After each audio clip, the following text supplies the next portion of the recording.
Welcome everyone. We're just waiting for everyone else to arrive. So in the meantime, we've been exploring one of the ancient prayers, or the pin the video.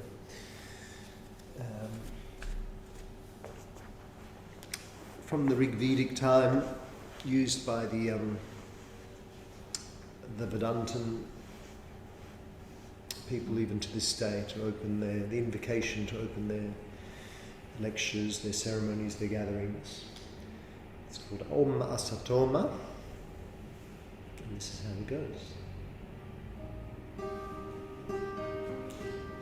Om Asatoma Satgamaya Tamasoma Jyotirgamaya Nityomaham-mritam gamaya.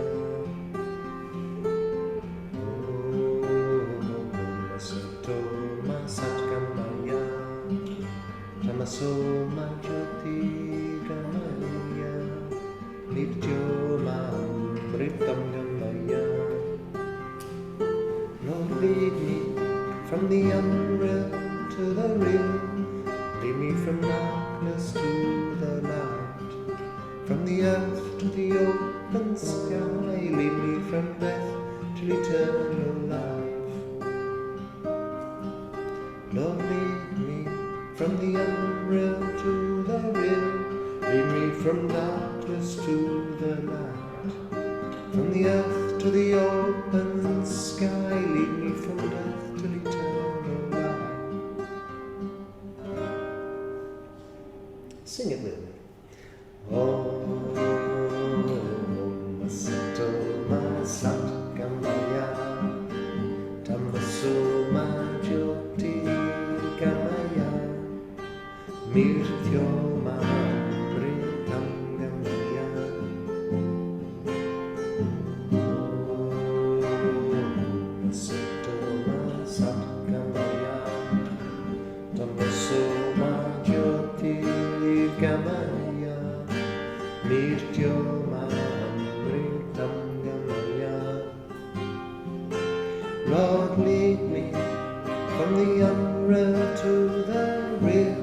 Lead me from darkness to the light, from the earth to the open sky. Lead me from death to eternal life. Lord, lead me from the unreal to the real. Lead me from darkness to the light, from the earth to the open sky. Lead me from death to eternal life. Om Asatoma Satgamaya Tamasoma Jyotirgamaya Mrityomaham-mritam gamaya. Om Asatoma Satgamaya Tamasoma Jyotirgamaya Mrityomaham-mritam gamaya. Lord, lead me from the unreal to the real. Lead me from darkness to the light, and from the earth to the open sky. Lead me from death to eternal life. Lord, lead me from the unreal to the real. Lead me from darkness to the light, from the earth to the open sky. Lead me from death to eternal life.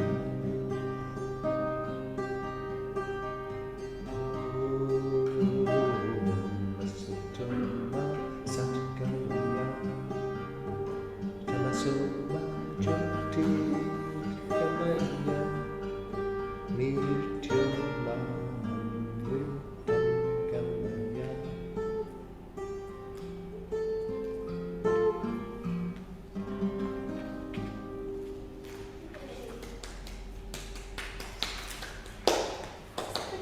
play. Do you know any more?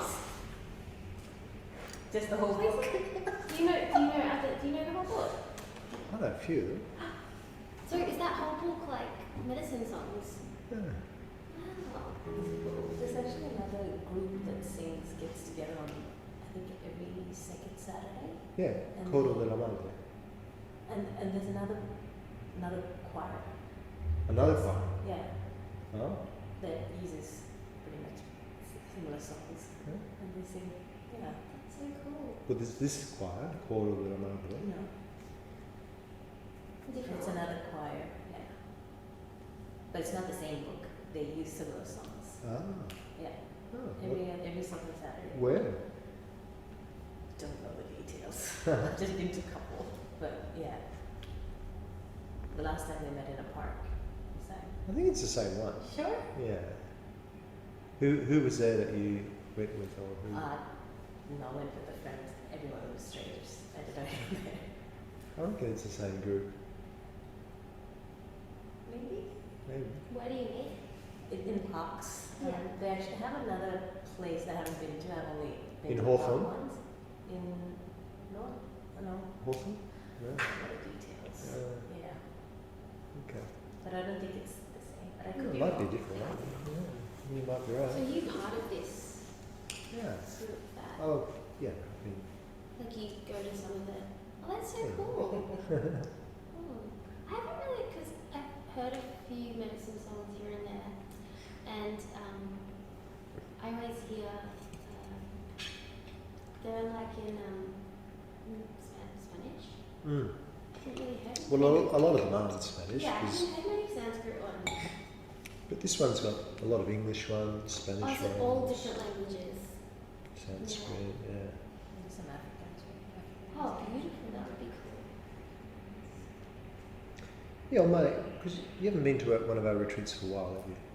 No, I haven't been Yeah. since before. Do you play? Because now we do Oh, a singing session.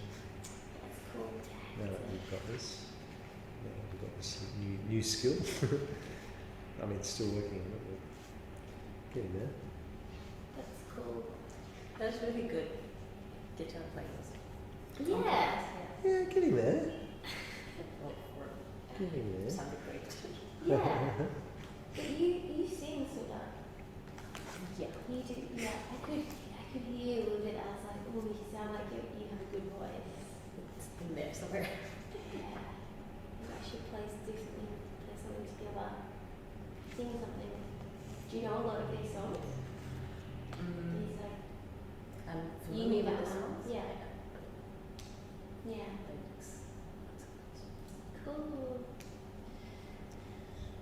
Okay, so still none of the others have come. That's so weird though. Like they seemed. Christina's seen it now, but Okay. she hasn't arrived yet. What should we do? We'll do one more song. Okay. One more song. Let's do one more song. And this is actually one I played today. Is this in This is Sanskrit and English Okay. as well. I'll take a picture. It's another yogi one. So it's about Shiva. So it's talking about Shiva. Yeah, go ahead. Shiva as part of the Trimurti.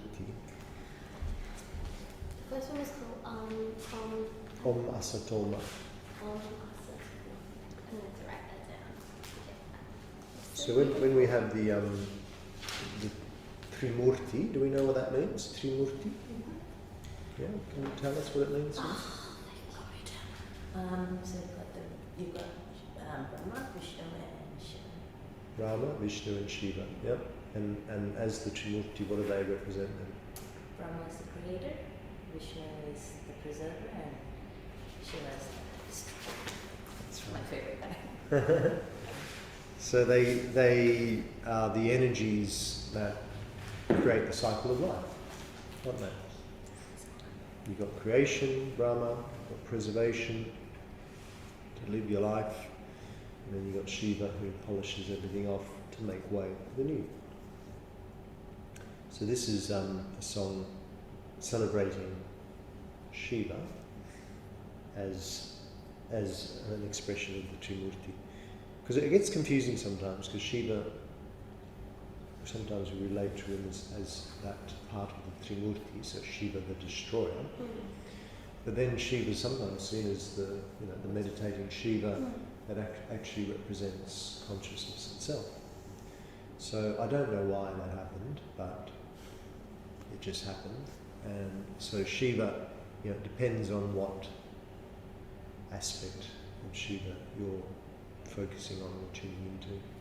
So Shiva consciousness, Shiva is essentially God, you could say. I think it's because of the Shaivas who think Shiva's eternal. Right. But then you've got the Vaishnavas, yes, who don't agree to that.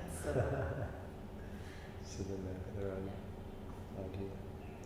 So I don't think it really matters, but just to know that there's those different representations of Shiva. So this song is called Ended Days.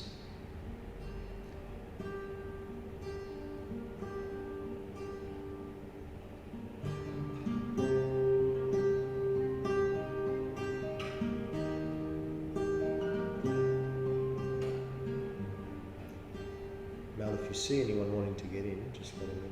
Oh In the end of days, world they never change. Clouds are hiding the sun, light is on the run, till it turns around. All will pass away. Nature of all things. What is born today surely dies someday. Now it's time to pray. Om Namah Shivaya. Om Namah Shivaya. Om Namah Shivaya. Om Namah Shivaya. Om Namah Shivaya. Om Namah Shivaya. Om Namah Shivaya. Om Namah Shivaya. Master of the change, dances and the strolls, just to leave a room for the new to bloom. Sing before it's gone. Listen to the wind carrying away. Master of the day, secrets of the rain. What is left to stay? Om Namah Shivaya. Om Namah Shivaya. Om Namah Shivaya. Om Namah Shivaya. Om Namah Shivaya. Om Namah Shivaya.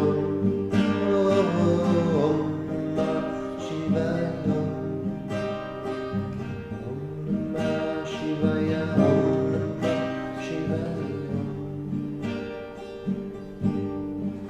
Mirrors of a soul,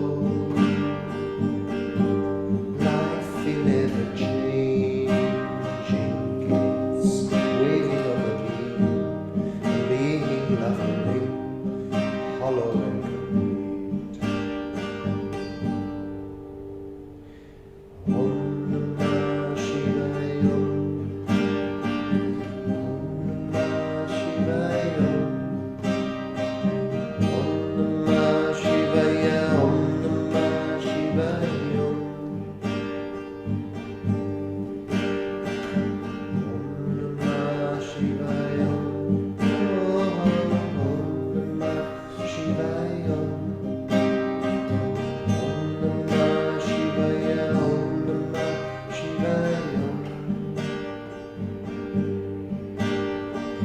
Om Namah Shivaya. Om Namah Shivaya.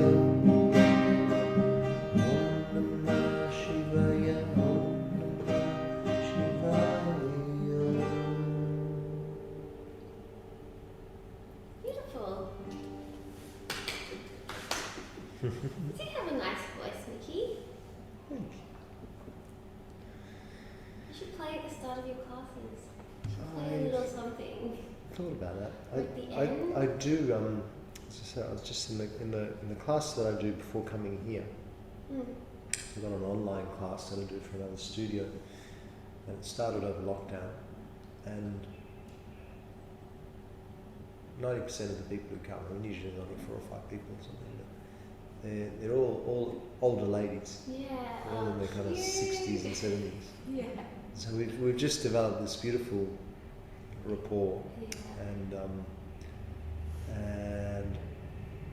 because it was an online thing, and it was when we started in lockdown, and I was learning guitar, and I just thought I'd be keeping something else, and I'll play them a song. So I Yeah, started yeah. playing a song at the I end love of the it. class in Shavasana, and now it's just become Yeah. kind of part of the class. You Oh, have it's to do. beautiful. I think it's so beautiful. I did went to Ileana's class the other. I think she was covering one of your classes a few weeks too. And she played the harmonium at the end. Oh, It was beautiful. It was so nice. Yeah, I feel like that's such a nice if you can play an instrument to like incorporate it. I know, I should do it. The problem is bringing the guitar on the motorbike. Yeah. I do have another guitar that I could potentially, just leave here, but not that keen on leaving things here. Yeah.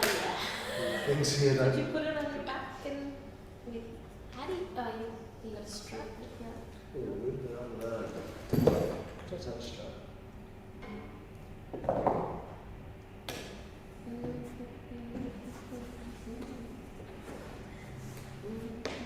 Alright, let's do some asana now.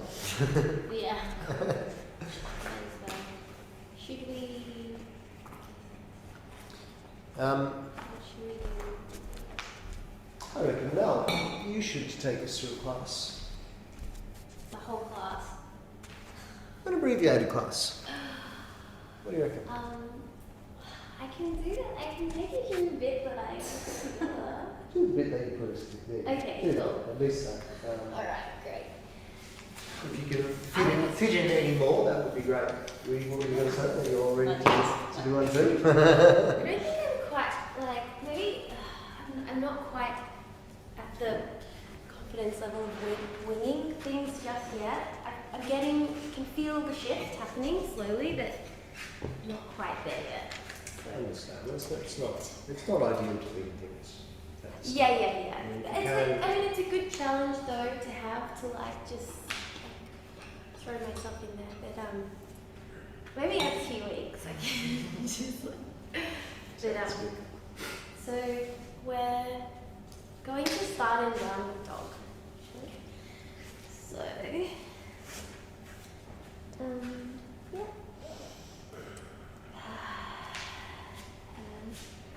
On your next inhale, float step. Right. Sorry. That's I fine. just need to center for a second. Let's start with just a little kind of Yeah. a little kind of opening. Yeah. Okay. So Do you want to start? I can start Okay. maybe. I'll just start here. Okay. Where we are. So let's just take a moment to arrive, take a few deep breaths. I'll just do a really brief one, just to sort of bring us into a flow. And I'll bring us into a downward dog, and then when I Okay. do, then you can take over. Yeah, you can actually, we can start from Tadasana, that's fine. I was just assumed that the last section would end in downward dog, so we can, yeah. Cool. Okay, so nice few deep breaths. Take a moment as we arrive to acknowledge where we're at. We're here today, come to gather together to practice our wonderful practice of yoga. We're here to honour the tradition dating back to many thousands of years. All the various lineages, all the way back potentially to the Rigvedic times, maybe even before. So honouring all the various lineages that have survived, that have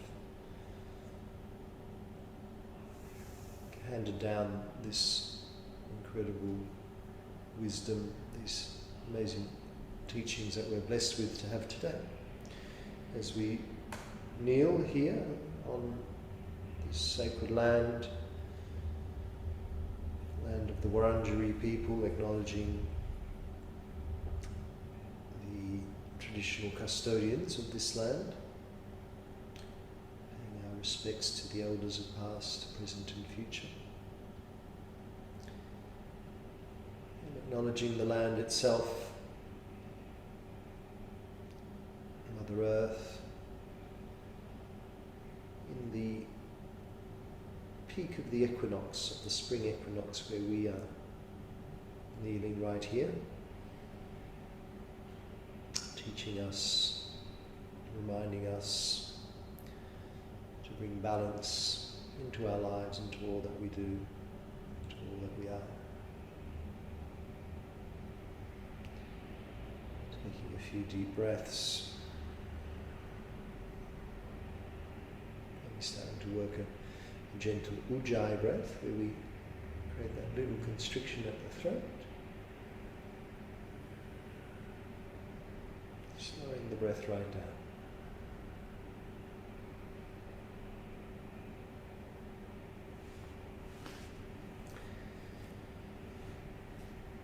And then when we're ready, we'll inhale and circle the arms up to the sky. Exhale, place the right hand down to the earth and stretch our left arm up and over. Holding there for an inhale and for an exhale. And then arms back to the sky, inhale, reaching tall. And exhale to the other side, left hand down and right arm up and over. Holding there for our inhale and for our exhale. And then the arms back up high, inhale, reaching tall. Bringing a twist to the right, bring the hands down, twist to the right, draw up through the spine, lengthen, lift the chest, draw the belly in and curve the right shoulder. Breathing in your own time for a moment. And on the next inhale, the arms back up to the sky. And exhale, a twist to the left. Again, belly in, lifting the chest, looking over the left shoulder. Breathing into the twist. And then inhale the arms back up to the sky. And exhale the hands back down, come over onto the hands and knees. Hands and knees, let's draw a few circles in one direction, loosening up our joints.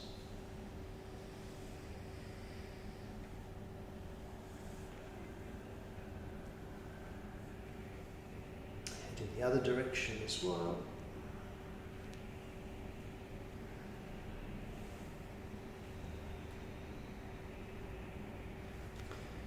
And then back through centre for a little cat-cow rhythm.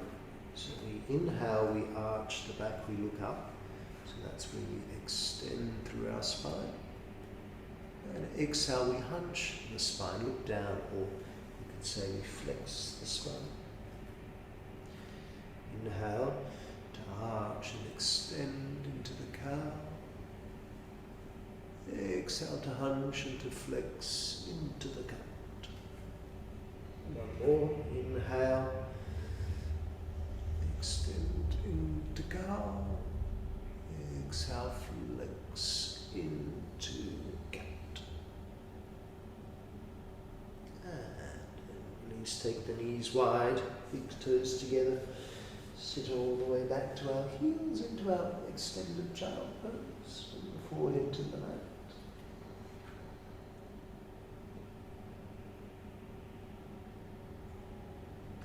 A few deep breaths here. Encourage your heart to melt to the earth. Relaxing through your shoulders. Connecting to Mother Earth.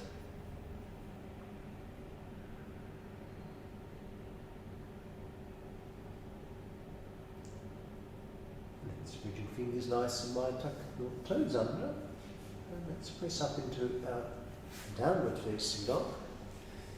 I hand you over to the wonderful Mel. So taking a few moments to pedal out your dog. First downward dog for the day.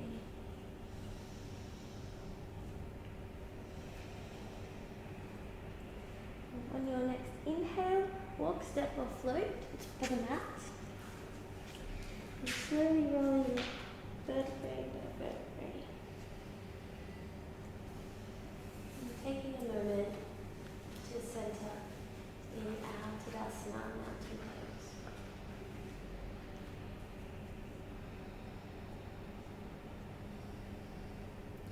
Inhale, raise the arms up. Exhale, swan dive forward. We'll just hang out here for a minute in ragdoll, maybe holding onto opposite elbows, bringing a generous bend into the knees, and shaking out the head, yes or no, releasing any tension.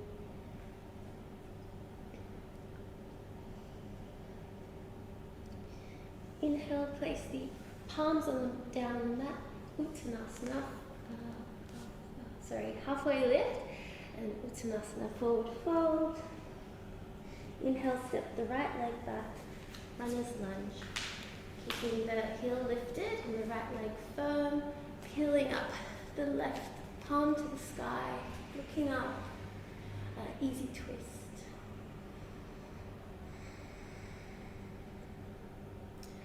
And inhaling and bringing the left foot to parallel to the top edge of the mat, and dropping the hips slightly, but keeping attention in the ankles to avoid pressure on the left knee, and the arm reaching back, Cleopatra.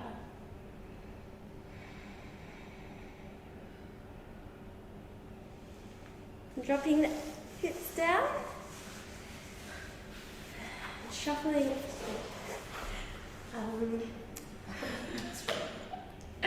Okay, we'll keep going this way. Dropping the hips down and shuffling the hips so that the sitting bones are evenly planted onto the mat. And we'll inhale, raise the arms up, and twist to the left with the right palm behind us on the mat, rooting down, and the right elbow pushing into the outside of the left knee for our seated twist, or half Lord of the Fishes pose. On the inhalation, lengthening through the spine, and on every exhalation, deepening the twist. Drawing the belly in and turning the chest. Maybe the gaze follows. Taking a few breaths here.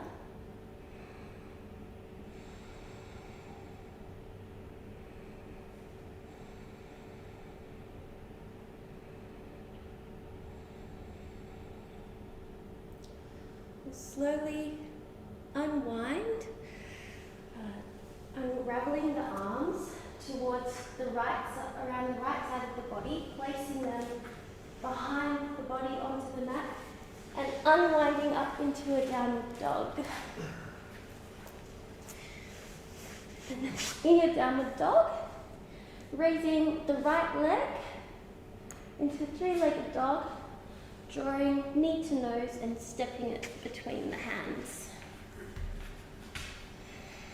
Runner's lunge.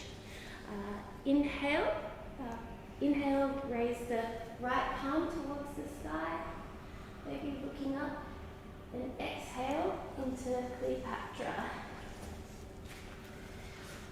And dropping the hips down. Dropping the hips down and keeping the right knee bent over the left leg, and raising the arms up. Inhale, raise the arms up, and turn to the right, pushing the right palm into the mat, and the left elbow into the outside of the right knee for our seated twist on the other side. So just taking a few breaths here together.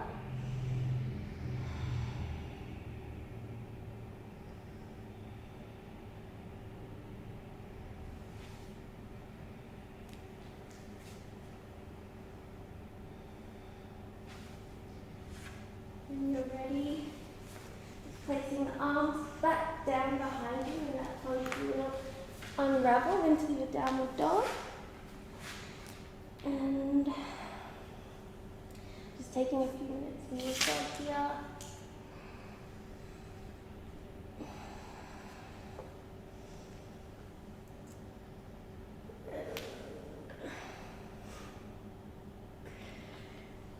Just bringing bottom back down to the mat. Sorry, I've actually missed a whole section. Sorry? So it's all out of sync. That's okay. But yeah, so we're just gonna Weave it in whichever way you can. pardon.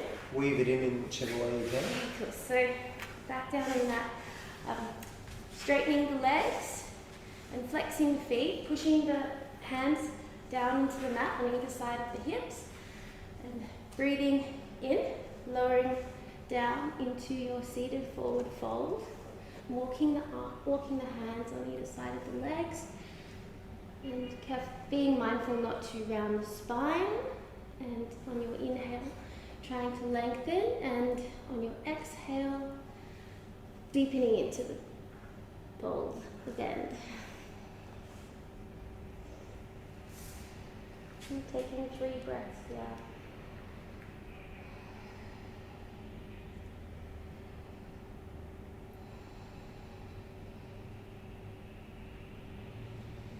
When you're ready, just coming up out of the fold and coming to lie flat back, flat down on the mat.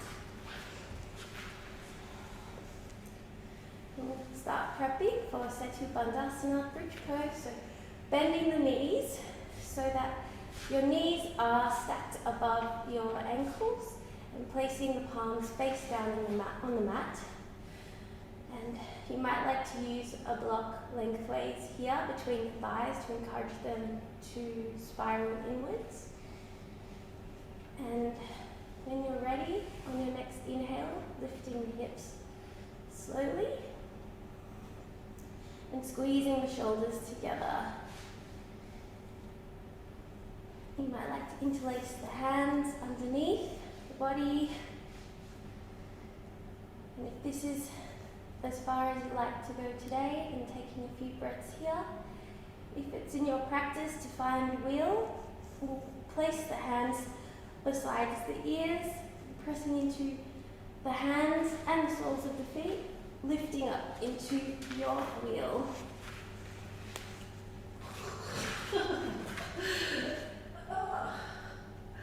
Taking a few breaths wherever you are, whether you're in your wheel or your bridge. And slowly making your way down, unraveling the hands, moving the block, and taking a few moments to feel the effects of the bridge, feeling the energy through your body. And we'll take some windscreen wiper of the legs to loosen the lower back.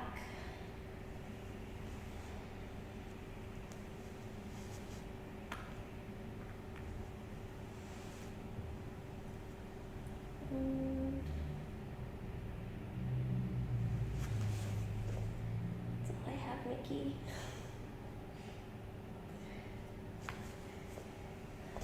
Maybe coming to Shavasana. So that you could try and guide us into Shavasana. Not really. Give me a couple of weeks. Couple more weeks. Yeah. Well, you can guide us into Shavasana. Mel? You can talk us into Shavasana. I can try, yeah.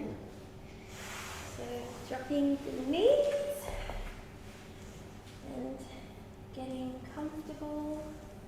Maybe you'd like to put a bolster beneath the knees, or you'd like to take butterfly, whichever pose you feel called to find in this moment to get comfortable.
finding practice today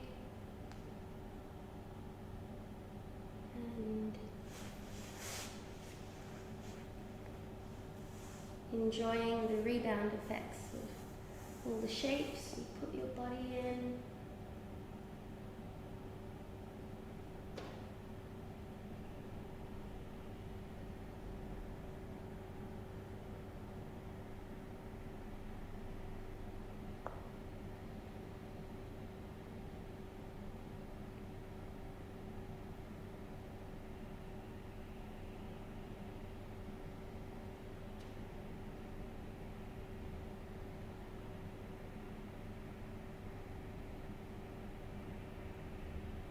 Begin to bring some small movement back into the fingers, toes.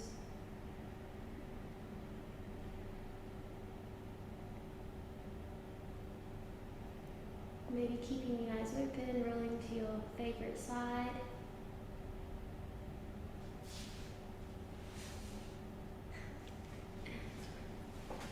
Favorite side. Begin to make your way to a seated position.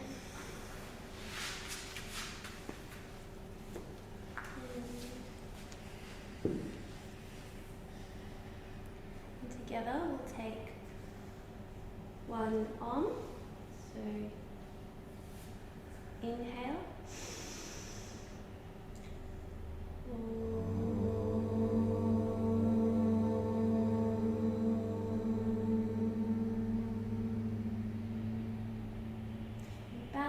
In gratitude for each other and the universe and the teachings that have been passed down to us.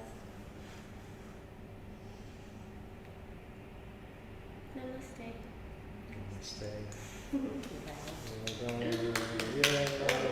I've never done that before. Which one? I don't know what it's called. I just like That Cleopatra, yeah, that's something new for me too. The I like which- that. which- Cleopatra thing. the Cleopatra from, as in Cleopatra, the pose. Yeah. You've never done I Cleopatra? don't feel like I have. No. It's not the right pitch, anyway. Oh, I Not feel maybe like it's done it. quite a popular pose.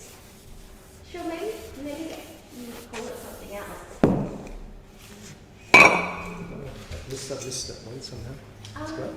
So I missed this, like, it originally planned to go into Balasana, and then we're going to do like a little play with Kakasana, and then do runner's lunge, and then I completely forgot that section. Anyways, Did you have notes with you or not? I had like, I kind of had like my abbreviated notes, and I practiced a few times at home, but I just kind of got a bit nervous. Ah, that's all right. It was great. But yeah, So got up And, there. yeah. and that's the beauty, isn't it? That sometimes, I mean, we only know you left something out because you told us. Otherwise, we wouldn't know. Yeah, If I you- think I was like, I don't know. Yeah, I don't know why I mentioned it then as well. I don't know what I think and thought. I guess because you were telling us to come to sitting, and I can't remember where we were, but we would have had to do some transition to Yeah. come to sitting from where we were. Yeah. And that's why. Yeah. Yeah, and that's where I guess in that sense you have to just improvise. Ooh, I forgot that. Here. How are we going to get to sitting? Yeah. Yeah. Were we in downward dog? Yeah, and I wasn't supposed to put like, we were doing that funky like seated twist to downward dog, but I was only supposed to do that once, and then on the other side we were just going to go straight from seated twist to Paschimottanasana. Paschimottanasana. Yeah, and then I put you in downward dog and was like, wait, it's not supposed to be there, why did I do that? Yeah. So think about, okay, if you're in downward dog, let's come into downward Yeah, dog. yeah. And in the case like we just had, Yeah. from here we want to come to sitting. How could you transition to sitting from here? I mean, you could do the like, some teachers say like to have the little play and like cross your legs and no, is that not a thing? Wait, Yeah. like jump into like a cross-legged. Is that not yeah? Is that something that teachers? You could. That would be an option because not many people Can do that. can do that. Yeah. So you could give people that option. But for those who maybe can't do that, Yeah. what else would you say? So you could say, if you know how to jump through into Yeah. seating, you go ahead and do that. Mm-hmm. Otherwise, what else? What do you reckon? Come into. You could still come into Malasana from here, can't you? You could, yeah. Like or you could. So how would you guide us into Malasana from here? So raise the right leg to three-legged dog, draw it to the knee, and step it to the outside of the right hand, and the left foot on the outside of the left hand. And squat down. And squat down. Push the elbows. Yeah, good. Yeah. And then from there, And then that's it. Yeah. I think otherwise you could do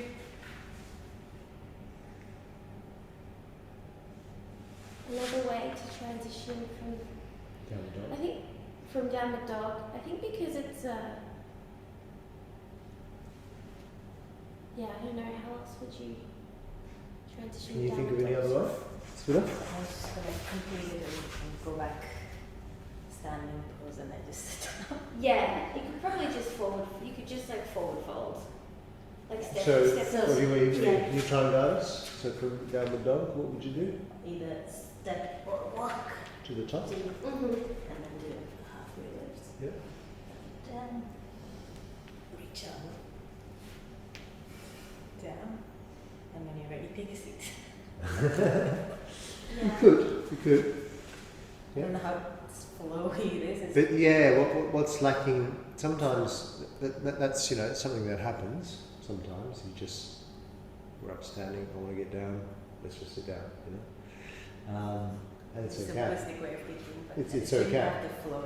But yeah, when you want to try and flow, then it's good to be a bit more. Do maybe pull the star? Ooh, okay. But the only problem with that, then you have to do two sides. Wouldn't you? That's actually just to ask you quickly. When I put you guys into some sort of pose when you were facing, is that okay to have the class facing the other way? Absolutely, that was fine. Okay. And you actually did exactly the right thing. You turned yourself around Yeah. Okay. to face, so we could always, if we need to, we could check and see Yeah. what you're doing. Mm. But that's absolutely fine. Okay. Because if that's how it naturally flowed, then that's the way it should go. Yeah. Because for you then to say, oh, no, just turn around and face the front, Yeah. then you're breaking the flow. No. Yeah. So it was actually, the flow was beautiful. Like that. Okay. But you did exactly the right thing. Mm-hmm. You turned yourself around Yeah. so you could see us, so you could connect to us, so that you could show us. And actually then that was really good because then you were actually not having to mirror, not having to do the opposite. You were just in the same direction as us. So Yeah. you did everything Okay, absolutely cool. right. And it's not common also, I'm not done. And when I needed to check, I was able to just Yeah. follow. Okay. Because I did practice with Tim, but I don't think I was looking at him. So when you guys turned around, I was like, oh wait a minute. But yeah, people turn around in classes all the time. Mm. Yeah. Yeah. Yeah. Could you do falling star? Yeah, you could, but then the only thing is that then, show me how you would do it. So, raise the right leg. Place it. Oh God, I don't know how to direct that. Tricky direction, that one, isn't it? How do you normally get into? Ooh, Yeah. what about is this the pigeon pose? Did you get into the Oh. pigeon pose? And then, that makes sense. Yeah, well, that's a really good one. Yeah, I feel like that's probably the most. So would you fun want one. to have to do the other side as well? Well, what I would do is I would say, from the downward dog, set yourself up like you're going into pigeon, bring the right knee to the right wrist, but then cross the left leg over the right. Yeah. Okay. And you're Just like seated. that, actually, yeah. So you don't actually have to go into the full pigeon, but you're coming into it, Yeah. but then you just end up in your cross-legged position. Right. Yeah, I think that's probably the most flowy way. Seems to be the way that flows the most. Down dog to pigeon. And another way is just from the downward dog, bring the knees down, sit to the sides, swing the knees around. Yeah. Right, the lazy way. Yeah. But it flows. It can be okay. But I think that choice is probably Yeah. my favourite. What you just I said. think you you know. do that, don't you? I do that Yeah, you do sometimes. that. Yeah. Yeah, if I want to come into city. So, wonderful. Give people the option. So in downward dog. So from your downward dog, if your jump throughs in your practice, jump through to sitting. Yeah, because you say that, you've said that before, I think. Jump through. But it's got to kind of be in your practice, unless you want to do a bit of a workshop Yeah, on that's jumping I think through, yeah. which you could. You can try. But if you just want to get people there, jump through if that's it to sitting if it's in your practice. Otherwise, bring the right knee to the right wrist, swing the right foot in, like you're coming into pigeon. Cross your left leg over your right, and find your seat, or something like that. I think that's what I think I struggle with a little bit when with like doing these little bits for class together. Sometimes the transitions, I'm like, how do you get from this to this? It always Yeah. takes me a little while to like kind of learn transitions. Yeah, and there's no right or wrongs there. It's just about being creative with it, really. Yeah. And just that's where it helps to practice and try out a few different things, see what works. Or go and research, see what other people are doing. That's why it's always good to go to other classes, because then Yeah. you get ideas. Yeah, this girl, I did a class last week and this girl, she's actually a friend of mine, she did that really funky, like from seated twist to downward dog spiral, and I was like, oh, that's cool, I like that. Yeah. And, I mean, she was probably her way, like a lot smoother. She got it, but it was a good transition. I thought it's kind of a bit funky.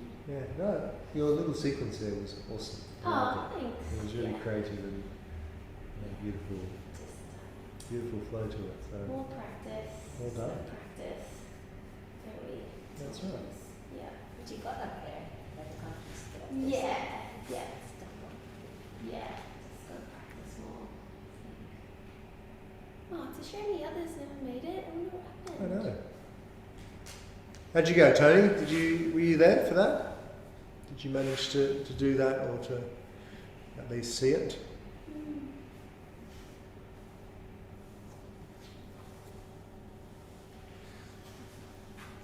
All right. Anything else on any of that? I just thought maybe a bit of warm would have been better because I was starting to Yeah. cramp. Sorry. Yeah. Mm. We should have won more. We don't just say sorry. Just thought. Yeah. Yeah. But it's I mean, also because that, I haven't been exercising in a while, so. No, you're right. that was the third section. So ideally we'd done some salutes. I mean, I did that little bit of warm up just to limber the body a little bit. But yeah, you're right. After ideally we would have done some sun Just getting salutes old, I and think. No, I think like warmed up a bit I more. did that section with Tim before, and he was like, "Oh, it's like you could have warned me." Sorry, I wasn't thinking about that. But yeah, just like really quickly in terms of is it just practice? Is that just the way you just to like get better? I feel like better's not a good word, but you know what I mean. Be more confident. Just practicing. So anything, teaching asana is really like it's a skill that you build with time and practice. It's different to when we're learning about philosophy. It's kind of like you can just get it, Yeah. or maybe not. And maybe you need a long time to get it. Maybe you get it straight away. With asana, it's about coming to your mat and practicing, Just keep practicing. practicing. Build up the skills and riding a bike. So when you teach, can I ask, do you have like like the class in mind, or do you have sort of like different sections that you just in your head you're like, okay, I'm going to put like section 4 with section, I'm going to do like you have a few different section 4s sort of already practiced in your head and a few section 3s and 2s, and then when you come to class you just like pick. You can do it in different ways. Yeah. It just depends.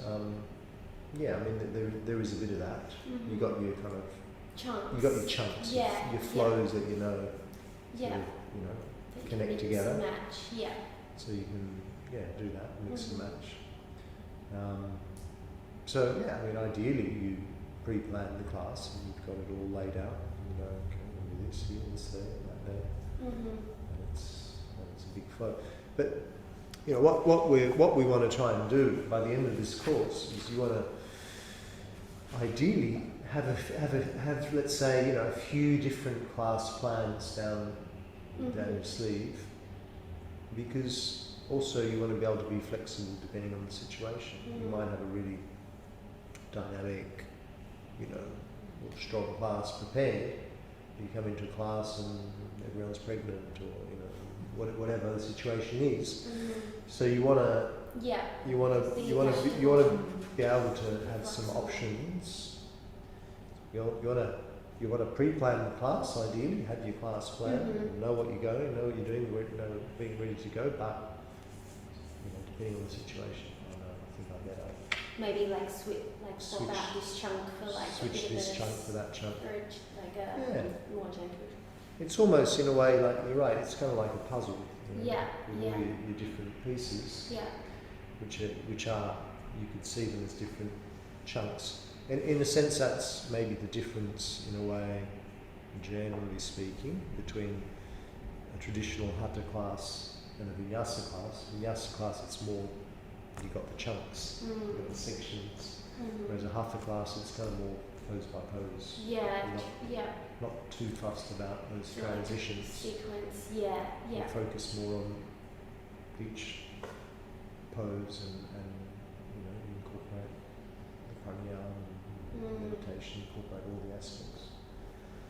Generally speaking, it doesn't have to be that way either way, but generally speaking. So with vinyasa though, it's having those different chunks, different little sequences. So you want to have a few of those for each section. Yeah, that's what a friend was saying to me as well, because I was talking about planning a class, and she was like, she was saying it's like she tries to just have like a couple of, she plans the class, but even when she's planning it, she's like, I have a few chunks of each, a few different chunks for each section, and I sort of like put them together like based on, it just like kind of, I thought it was like a good format. And it's a good way to do it too. You have. Because it makes you more flexible, as you say, if someone comes into the class and they're pregnant or have one leg. So I mean, a good book, which I didn't check your What was it? the yoga sequencing book. Oh yeah, I've got that book. That book's really good. That's a good book to have That's on the list. to draw inspiration from. Oh yeah, that's on your list. It's on the list, yeah. Right. That's such a good book. Yeah. That really gives you, lays out heaps of different sequences. I don't know if it breaks it down in those sections so much. It's more they just do whole classes. But then it's almost like you can then I think they break it have a down whole yourself. thing transitioning to Yeah. Yeah. And they definitely have different themes and different focuses.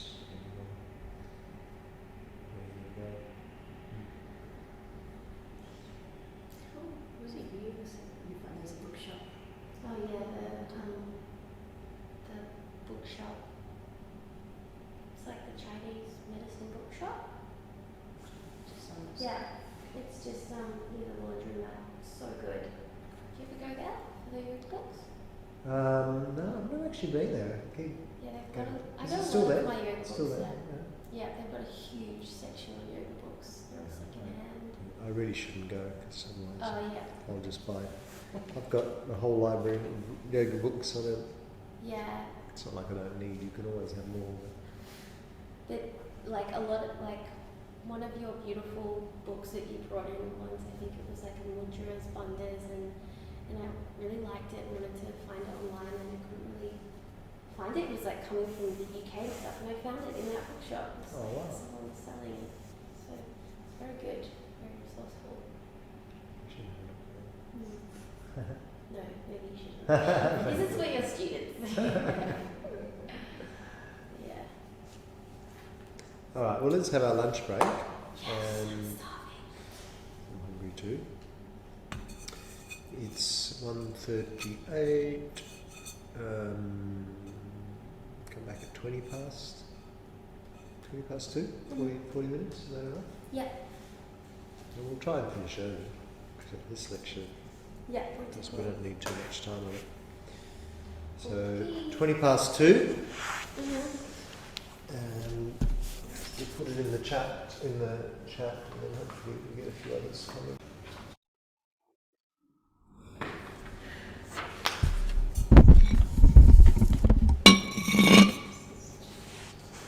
These little homework things in the manual, is that left over, or are we supposed to do those things? Are they just like No, sometimes you're supposed to do them, it depends. sometimes I come across The manual, generally, she's written it with the homework there to do, yeah.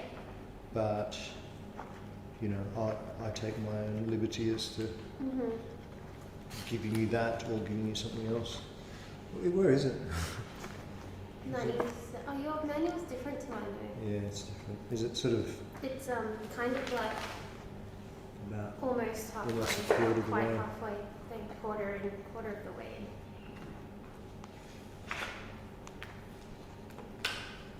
What page is it? It's I think you put the same as Wiki, maybe. What? Mine says 97. My page number is 97. What's either side of it? You got a small one. Here's the Mudras. Yeah. This one, Yeah, yeah. Mudras is before it.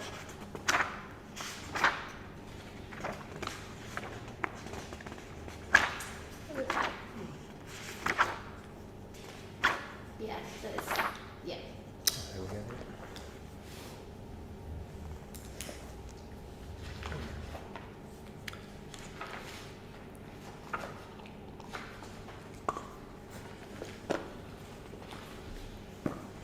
So movement in the anatomical plane.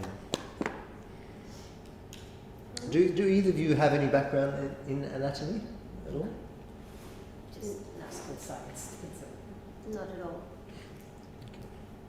No, it's always interesting because you know, it's not one of my fortes either. One of the last groups we had Sam. Oh yeah, she was amazing. So she actually, I said to her, "Can you do the anatomy lecture for us?" Oh wow, that yeah. And she was great. She's so much She really knowledge. knows her stuff well. Yeah. We've all got our Did she do the strengths. lecture? Hmm? Did she do the lecture? Yeah, I Oh, got her to do the lecture. I'd love to watch it. Was it recorded? Yeah, Oh, got it. just so knowledgeable. So it was a completely different lecture to this. But let's look at this one. I was just going to say, if anyone else wants to do the lecture, you're welcome. The sagittal plane. In traditional anatomy and kinesiology, the study of how the body moves, we describe all movement in terms of the 3 cardinal planes. So viewing the body in the anatomical position, full upright with arms by the side and the palms facing forward. So in this column we'll look at the sagittal plane. So if you see that the 3 figures there, movement in the anatomical plane, transverse, frontal, sagittal.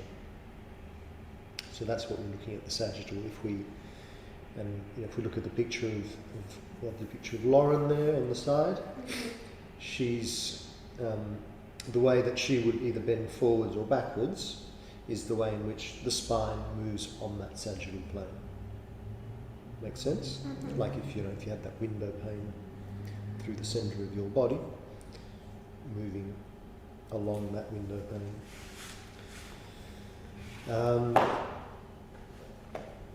We'll take a look at the sagittal plane, which is named after the sagittal suture, the seam on the top of the skull that goes from the front to the back. Standing upright, you might picture this plane as a vertical pane of glass that enters the centre front of your body and comes out the back. That is, it goes from nose to back of the skull, from breastbone to spine, from pubic bone to tailbone. Any movement that occurs in or parallel to this plane are referred to as either flexion or extension. So did you notice that I mentioned that when I did our warm-up today? When we did cat-cow? Oh yeah. Did you tune into that? I brought that in because I knew we were going to do this lecture. Oh. So what I said was, let's arch the back, moving the spine in extension. Yeah. Let's hunch the spine into cat, moving the back into flexion. Yes. Yes. So yes. just giving you that language and showing you how we can use it in our teaching.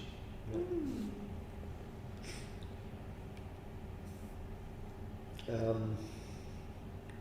Even in yoga, we can find ourselves moving more in one plane of movement than the others. Classical sun salutations, although brilliantly designed to warm up and stretch the body systematically, only explore the sagittal plane, flexion and extension. The transverse plane, or axial plane, is an imaginary plane that divides the body into superior and inferior parts. It is perpendicular to the coronal plane and the sagittal plane. It is one of the planes of the body used to describe the location of body parts in relation to each other, turning and twisting. So, yeah, the transverse plane, if you look back at those figures, is where you kind of cut the body in half through the centre. I mean, through anyway, really. We slice through. And so,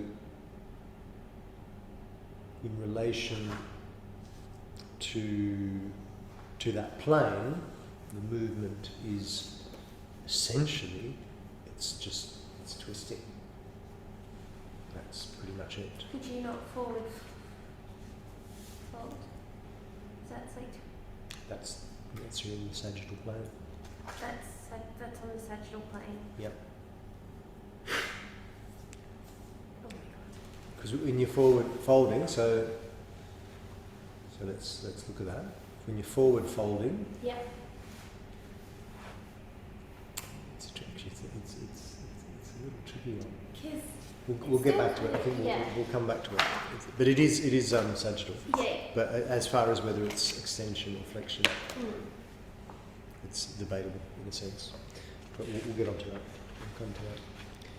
Of the other two planes of movement, coronal plane, where adduction and abduction take place,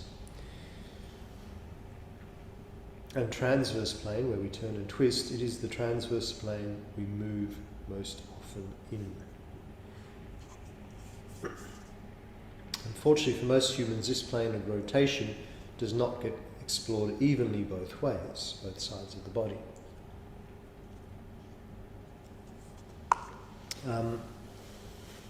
Okay, so this makes sense of that.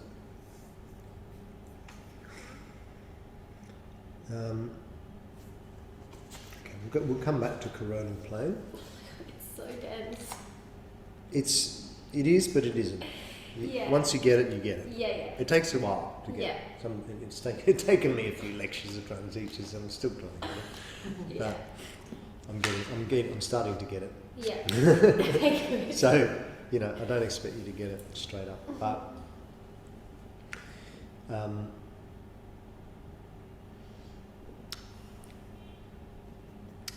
we move the most in. It says here that out of the other two planes of movement, the coronal plane. So the coronal plane is the frontal plane. Oh, so coronal is just like another term for frontal. Yeah. Yeah.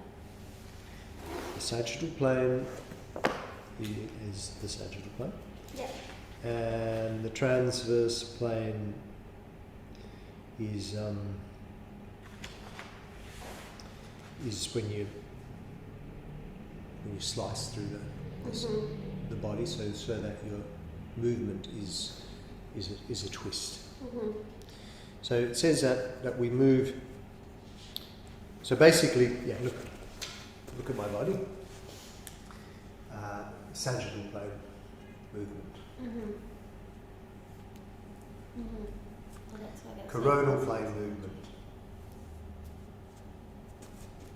What? I didn't get that. Coronal. Coronal plane. Frontal. The mirror or the pane of glass is going across through the centre of the body. Yeah. So within that any. Also like Trikonasana. Yeah. This is all coronal. Yeah. Sure. Now, if the pane of glass is going through my centre, then anything. That's the sagittal. This is all sagittal. Huh? But you did that for the first one. Transverse. Yes. Oh. Yeah. So that is the first. So I just moved on the side. Oh, sorry. You To just show showed you. us the To show, okay, yeah. So let's just say the plane is here. plane of glass is Yeah. here. So if I'm going through the centre of the pane of glass here, this is all sagittal movement, Sure. which is basically extension, Yeah. flexion. Yeah. When we're talking of the spine extends, spine flexes. Yeah. So most of our forward bending Yeah. is flexion, Mhm. and most of our back bending is extension. Mhm. That's, just to simplify. Coronal plane, Mhm. So the glass is going. the glass is still in the same spot. I've just sliced myself through my side. Yeah. Coronal plane. Yeah. Yeah. So quite a few poses in coronal plane, like Yeah. Half moon. half moon, yeah, Trikonasana, even Warrior. warriors. There's Yeah. a lot of stuff that happens on the coronal plane. And then And then transfer. transverse plane, twisting, essentially. So it's like basically just the top of the body. Wait. Or like eagle. So what you did, was it Cleopatra? What did you do today? Cleopatra. Where we twisted. Sometimes there can be a mix of a couple of planes going on at once. Yeah. If you're doing some pretty distorted, contorted stuff. And then the bridge would be sagittal. Bridge, Yeah. That would be Yeah. extension. So yeah, extension, so Yeah. sagittal. Exactly.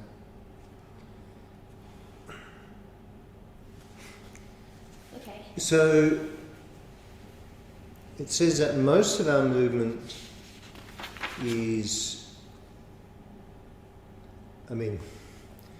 of these other two, so probably most of our movement is in sagittal.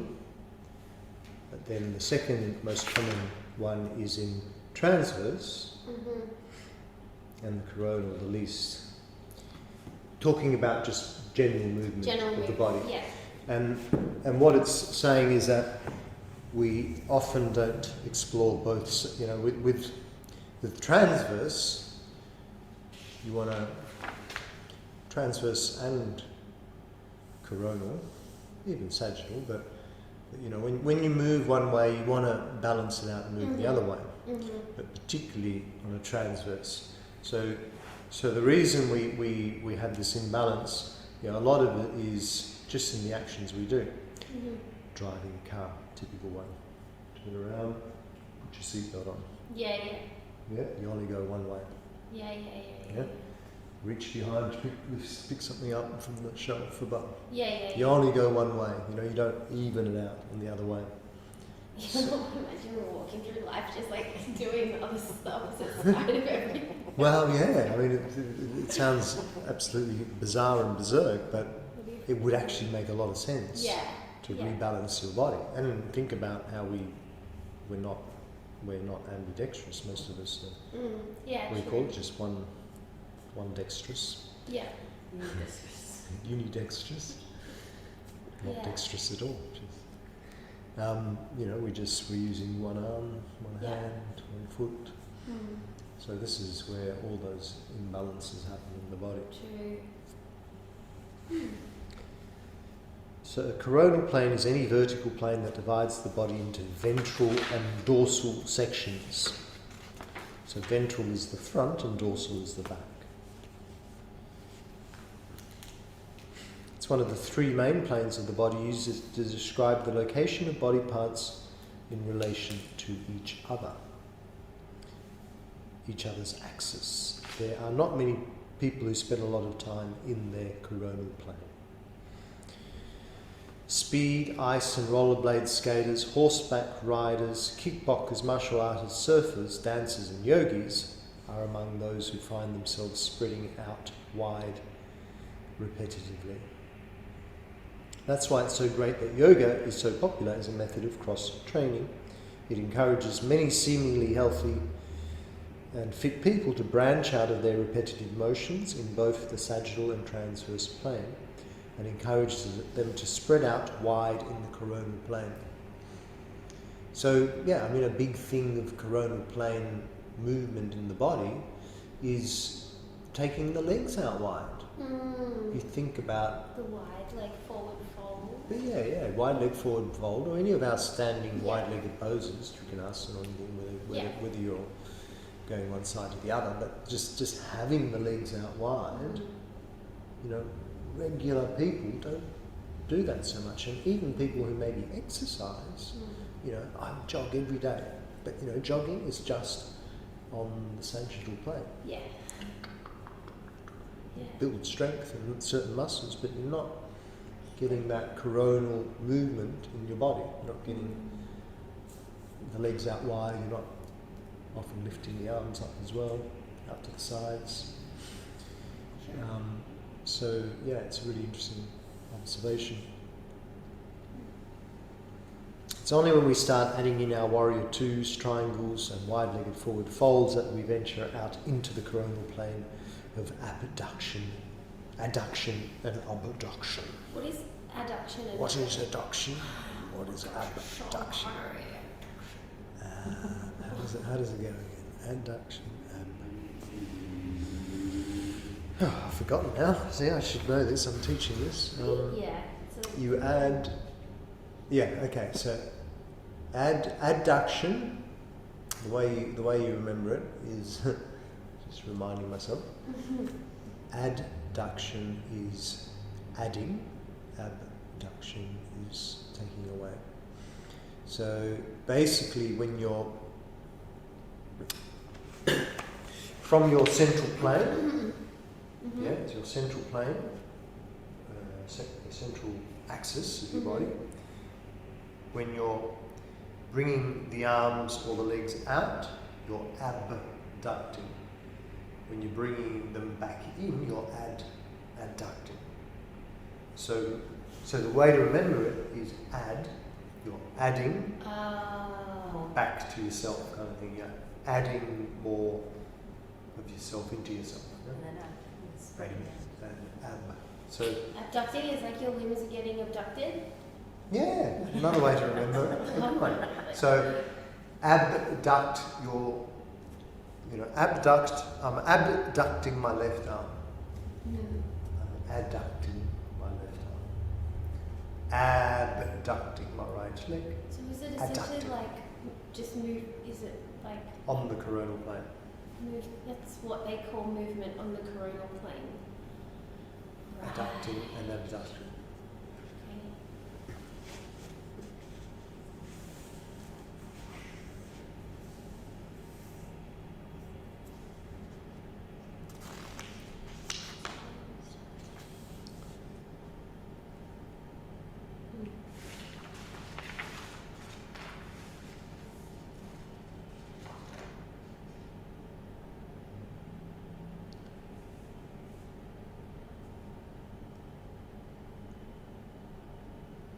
So in those pictures of Lauren doing the tree, the directions of movement in the transverse plane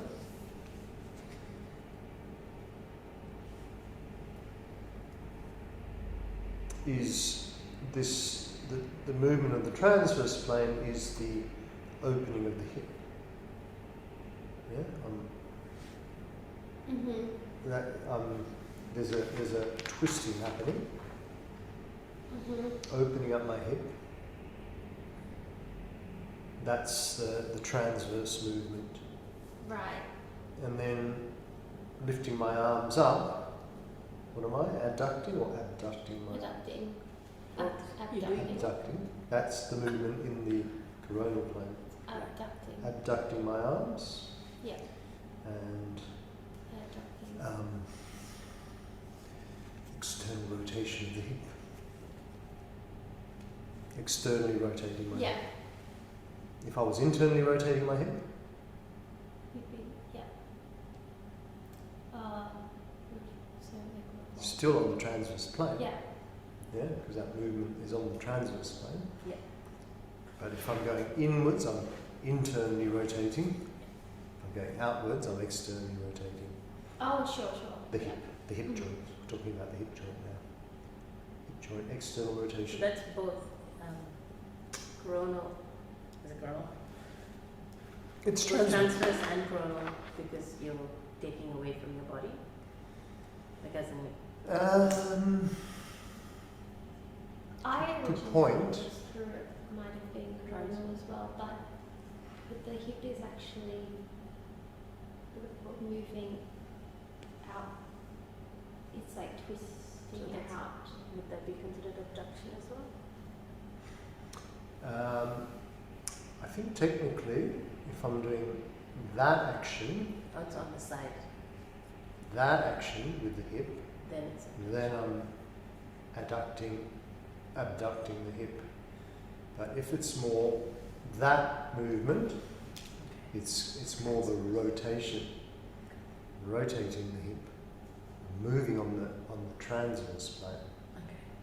Yeah, moving on that plane, So it's that's just my transverse plane.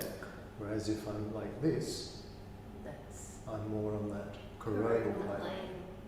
So I'm adducting and I see. abducting. I see what you're saying. I see what you're saying now. 'cause So, you're so moving- you're right, you can move the hip yeah. on the coronal plane, Like the this hip is- joint, or you can move it on the transverse plane. So it depends on the type of movement, Yes. whether it's coronal or I transverse. think it just clicked into place with the transverse. Yeah. Got it. That connects with it. It helps when you're seeing it, Yeah. doesn't it? Yeah, because it makes sense that when it's like moving up and when do you? It's just oh, lateral. like half moon, I guess. Like that's kind of. So jumping jacks would be Jumping jacks, great coronal Coronal. coronal exercise. Yeah, coronal. Yeah. Okay. What? When do we do this? Ever? Do we have any yoga poses where we do that? Sure. the tree. That no, moving it, Yeah. rotating it in to the Yeah, other yeah. side. What's that? Oh, sure. What's that Yes. called? It looks like a Nataraja pose. It does it, but It's it's like actually a an ball. ekapada, Is it revolved?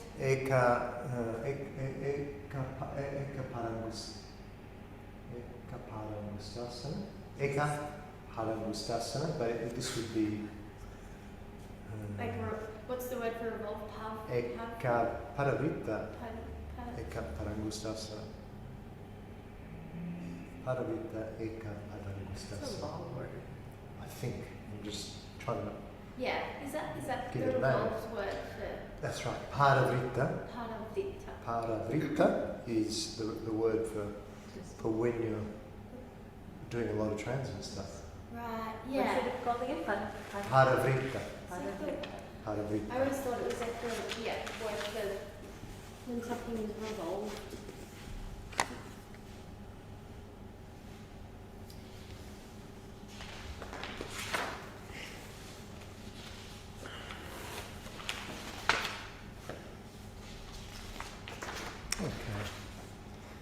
the next page. As a general rule, there's always exceptions. When two bones move closer together in the sagittal plane, the joint between them is flexing, and when the bones move further apart, the joint is extending.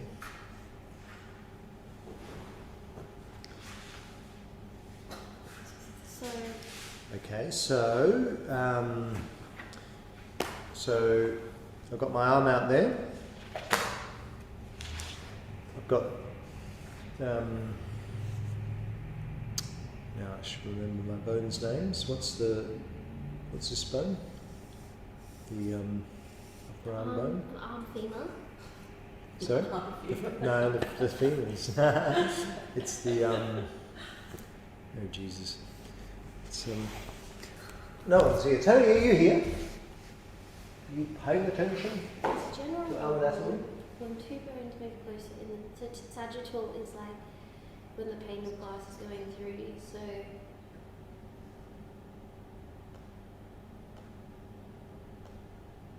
I think I've got So downward dog would be a sagittal movement, right? yeah. Joint between them is So the bone flexing. is flexing. Oh, yep. And then you stand up, it's extended. And the bone. Or if you do Oh, yeah. It's just when the bones move apart, the joint is extending. And the bones move closer, flexing, because flexing is like And the joints come together. folding in. So we're in like cat cow.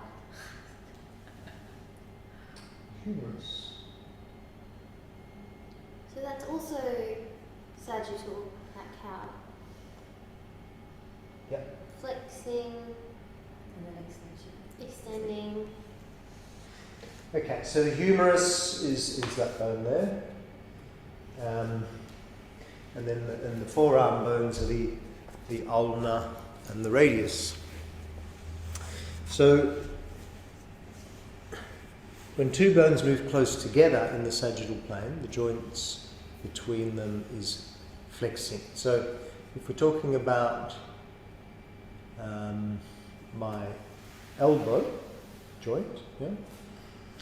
So the two main bones, I mean you've got two here. Let's just say group them together. Forearm. What do you call this one? The humerus. Forearm and humerus. When these bones move closer together, then I'm flexing this joint. Flexing the joint. When I'm moving it apart, I'm extending the joint.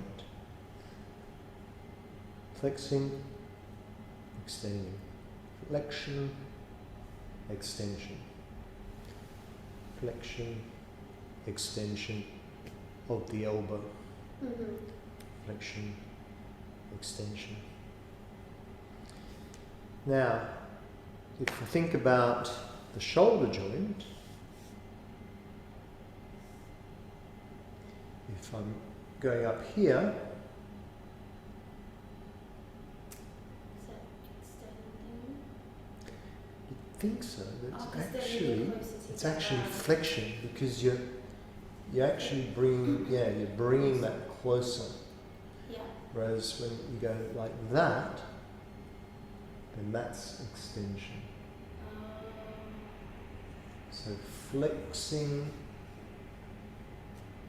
the shoulder joint, extending the shoulder joint. Mhm. Shoulder's tricky because of the way it Yes. fits into the body, so it gets a little confusing in a sense. Yeah.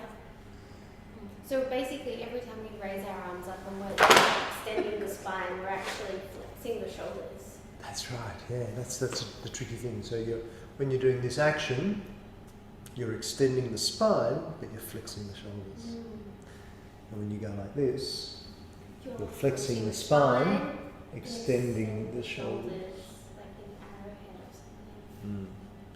However, you could, instead of flexing the spine, Oh. extend the spine, Yes. still in a forward fold, Yes. and flex the shoulders, which would actually be a nice thing to do to the body. It feels good to extend the spine and flex the shoulders. Try it. I have really tight shoulders. I have a bit of trouble with that. So standing up, let's stand up, let's just try it. That pose. So actually what we'll do is we'll do one of the asanas. So we said we weren't going to do any asana, but we are now. So bring one leg forward and square the hips, interlace the hands behind, and now extend the shoulders, extend the spine, keep the extension in the spine and fold forwards. There's only so far you can go then, isn't there? Because of your hamstrings. And keeping the extension in the spine. Now come back up. Go the other way, just to even things out with the other leg. But now, extending the spine, extending the shoulders. Go forwards in extension, but then allow flexion to come into the spine. Wait, allow flexion. Okay, So you stop extending the spine, so you allow for the spine to curl. Yeah? It's quite a different feeling, isn't it? Well, we never do that, do we? No, because it's not good. It's not, Oh, not right. great. Oh, sorry, you're saying to see. Just to see how it feels. Difference. So this asana here, which is a Humble warrior? variation of, if it's like this, it's humble warrior. Yeah. But otherwise, it's Purusvartanasana, I think. Purusvartanasana. So traditionally, Purusvartanasana is this one here. This is Purusvartanasana. So extension, extension in the shoulders.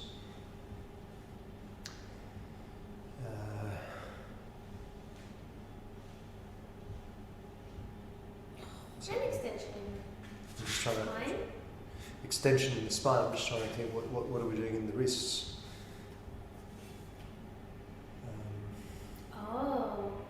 Which one's extension? Which one's Are we flexion? flexing the wrists? Because. Oh. That's a tricky one. That would be the same with the feet as well. The bones mean closer together, flexing, further apart, extending. So I think So extending. this is extension and this is flexing because they come closer together. That's very tricky. It's tricky, isn't it? This one? Is it the same with the. Because, well, it depends where you're considering the bones are. But, yeah, actually I think you're right, because if you think about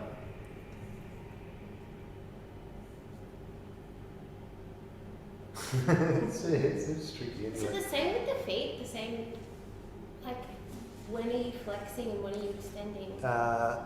Well, the feet is... I guess you can't. No, because you've got particular names for the way in which you dorsiflex the feet, and it's dorsiflexion and... Is it in here? I don't think it's. No, it's not here.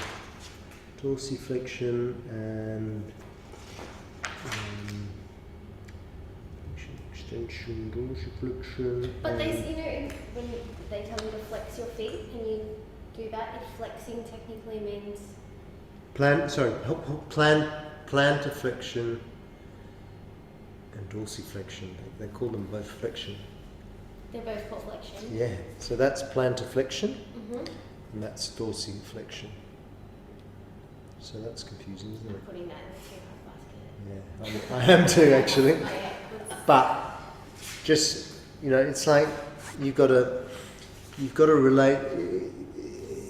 in a sense, it's tricky because our bodies are unique and the joints move in different ways. So that's why you've just got to relate each type of movement to the particular type of joint. Yeah.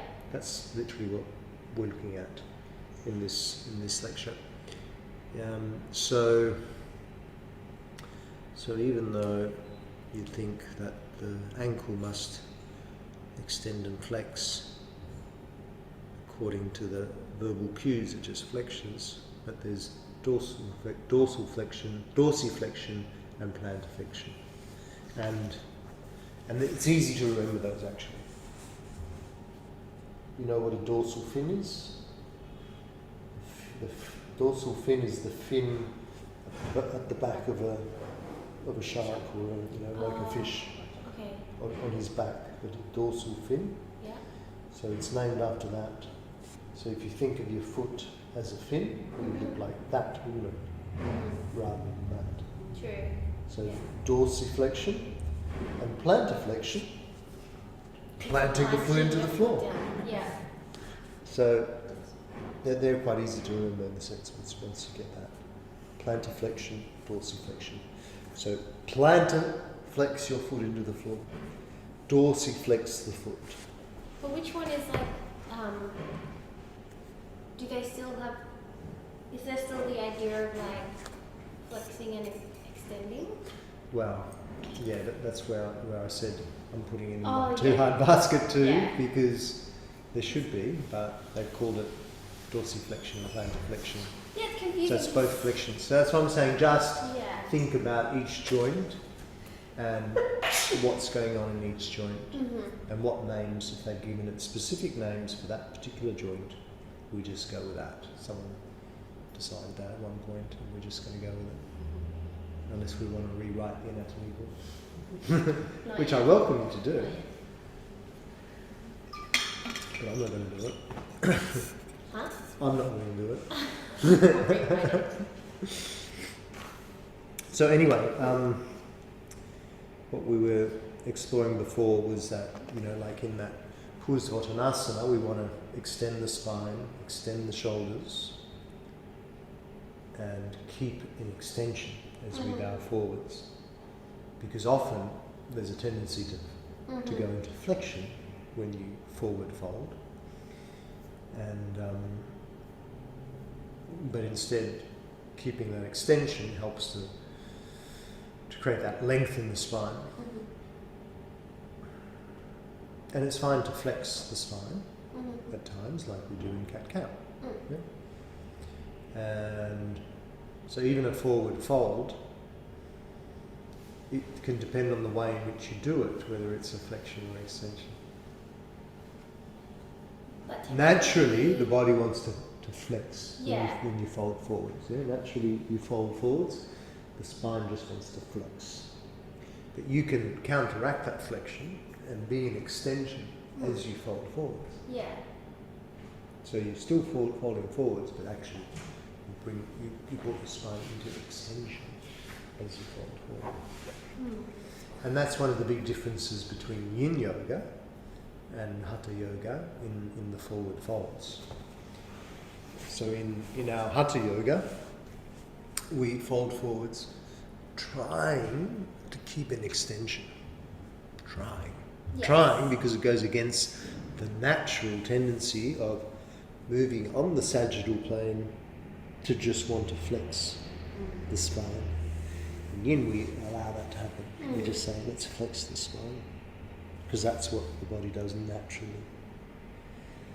We go against that nature in our Yang way. Why do you think we do that in Yang?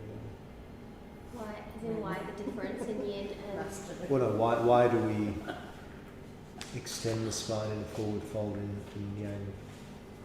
Yang.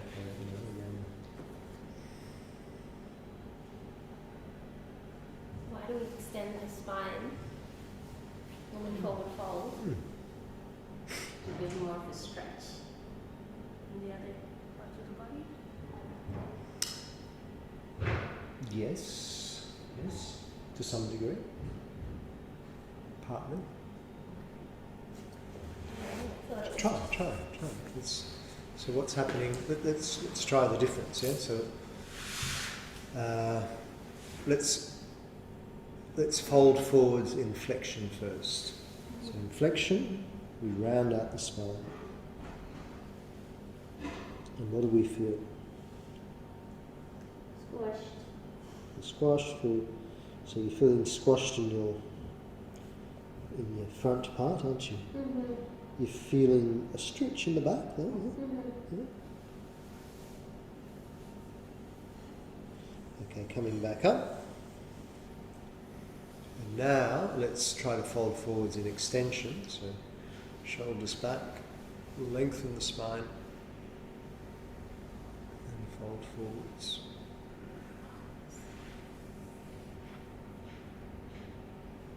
More of a stretch in my lower body. More of a stretch in the lower back. Can you feel also the stretch in the hamstrings and the back of the legs? Yeah. More? A lot more, yeah? And feeling that freedom in the front of the body a bit more. Whereas before we were squashed, now you kind of open there. Anything else to know? This is a lot more space in the chest. More space, and then also what I notice is what's happening in the hips. Extension compared to flexion. There's kind of more Isn't there more flexion? more work in the hips, whichever Yeah. way we want to talk about that. It's more lower body focused. This is upper. Yeah. So there's more, you could say, strengthening of this whole area, isn't there? From the lower back through the hips and down here, you're really working that, strengthening Yeah. that. Whereas when you're not doing this, there's not really a whole lot happening. You're getting a reasonable stretch in your upper back. That's about it.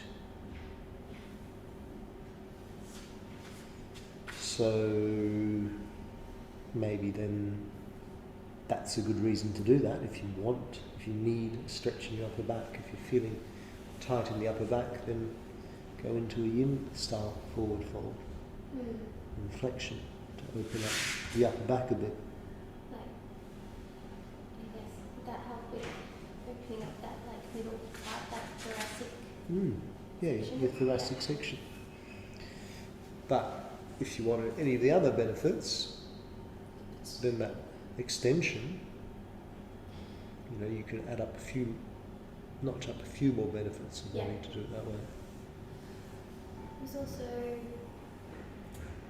is it stimulating the creative glands? Brilliant, yes. The Gonads, yeah. and ovaries. Yeah, that's right. What's this? I used to send you that Gita YouTube. Got that up on my wall. So like the seven different glands in the body, so the pituitary at the top. And so we can stimulate the pituitary through fish pose. Is that right? And Headstands. Well, that would be pituitary. Okay. Yeah, for pineal more so. You've got your pineal and your pituitary, which are in the brain, in the head. Pineals and third eye. Yeah, some might argue the pituitary is the third eye, but it doesn't really matter because they work together. They're very close together, pituitary and pineal. So they're the combination of third eye and crown. Some say one is one, some say one's the other. It doesn't matter because they work together to open up those chakras. But yes, there is a relationship with the chakras, but then there's also the idea that all those endocrine glands in the body, we, through our asana practice, we actually stimulate and work those glands. So What's the gland here? as in when we forward fold, we're stimulating the like the gonads and the ovaries, so the creative glands, which are located. when you're, let's come back to that forward fold. Now, in flexion, think about now, just think about your ovaries, yeah? I forget this. Think about the ovaries, bring your mind to them, and me, I'm bringing my mind to testicles, because that's my, you know, my gonads are my testicles. Your gonads are your ovaries. So when I think about my gonads and I'm moving in flexion in the forward fold, not much happens there. Not a whole lot happens. Coming back, and now if I move in extension, ooh, Squeezing them. squeezing, Yeah. squeezing that So area. is that why yin is more rounded, because it targets the ovaries? Because then you Well, no. When you're rounded, you're not targeting as much. When you're in extension, You're squeezing. you're coming down like a hinge, and so it's creating this pressure down there, which stimulates the area. And even more specifically, in that forward fold, in extension, in flexion, not so much, but in extension, I come down there, I put that squeeze, I create like a lock down there, and what's actually happening in that moment of holding the pose is I'm impeding, means stopping the blood flow into my gonads. So then when I come out and release, Fresh blood.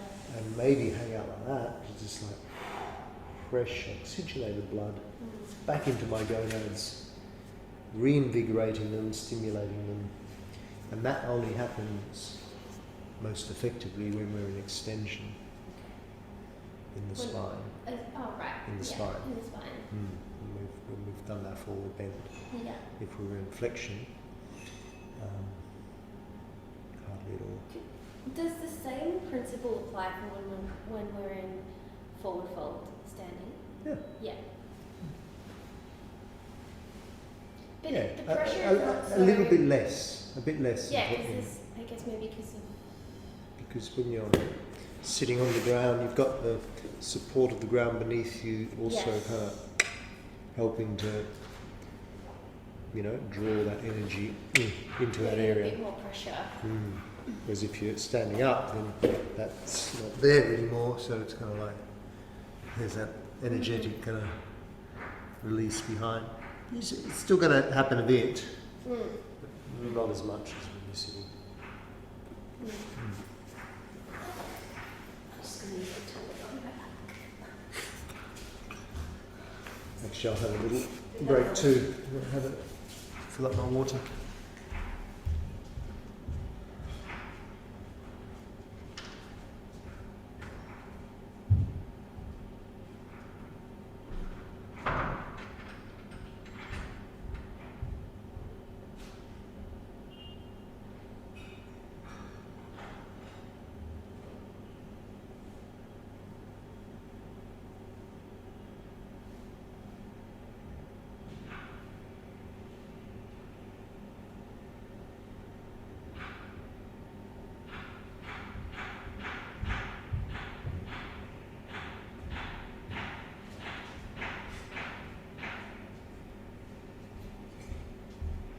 Is that Amy? She's cooking something?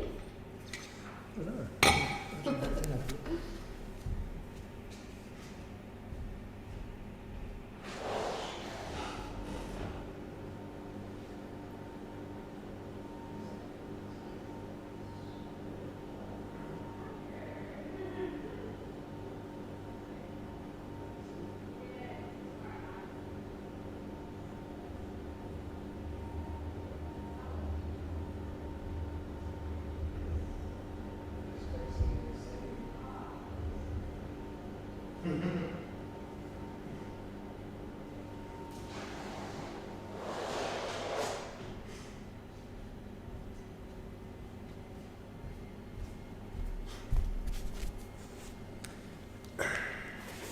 She's cooking something yummy. She's making soup.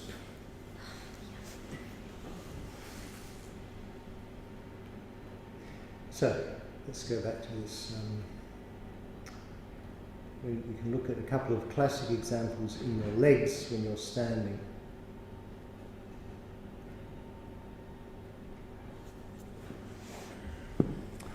So,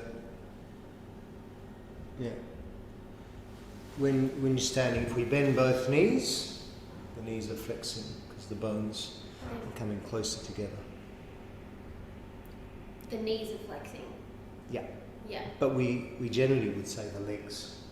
But they can't go the other way anyway. As in, they can't go this way. So they can just go. But if you're... Yeah, you might have to just talk about the knee, not about the leg, right? Pardon? We might just need to talk about... We're talking about the joints. The knee is flexing. Mm-hmm. The knee is extending. Yeah. Yeah. So actually in a forward fold, But isn't that its neutral state though? it is. Yeah. But, this is where it gets interesting, hyperflexion, hyperextension. Oh, yeah. So when people have hyperextending, hyper joints, Yeah. then, okay, so we think of this being the natural state, Yeah. legs just being straight, it's actually in extension.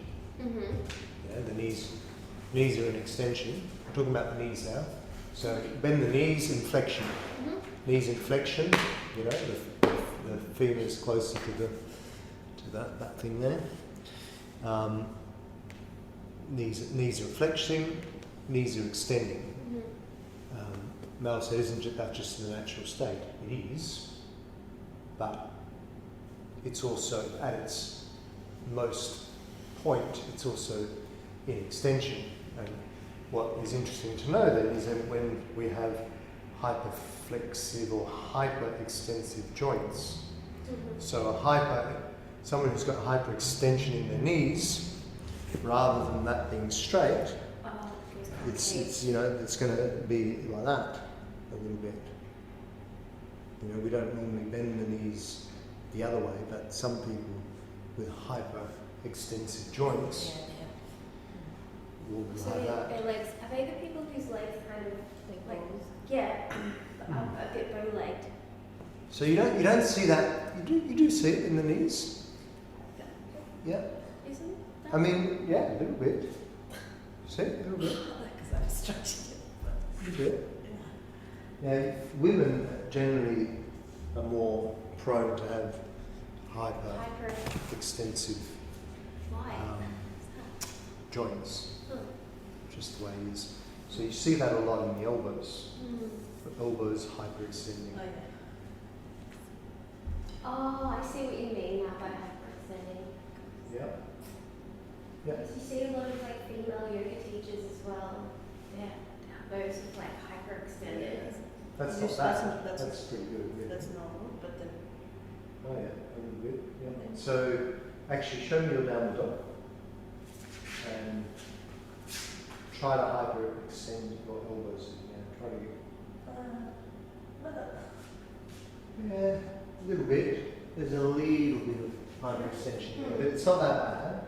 Sometimes it can be really bad. You see, actually, sometimes you really notice it. And the thing is that a lot of people don't realise it, Mm. that they even have that. And it's, you know, it's one of those things where is it really a bad thing? It's not a bad thing per se, but because the joint is extending more than it would where it should, A bit more prone to injury. you're Yeah. exactly, it's more vulnerable. So, you know, if we think about Mm. the famous rule of stack your joints, you Mm. know, joints in alignment. Mm. So if you go out of that alignment, then you're creating more pressure in that joint. Yes. If you're going the opposite way of what Yeah. it should. But even in, let's say, in the joint flexing, Mhm. so even in the joint flexing, like, you know, there's nothing to say that you shouldn't flex more or less that joint, the knee. However, if you're in a position where the knee is further forward than the ankle, Mhm. yeah, like that hurts your knee. Mm. Whereas when it's there, Yeah. pressure's in my thigh, all good, working my thigh muscle. When I go there, pressure in my knee, not good for the knee. It's creating an obtuse angle. Also the ankle, right? Also the angle, yeah, correct. Also the angle. It's creating an obtuse angle which creates more pressure on the joint.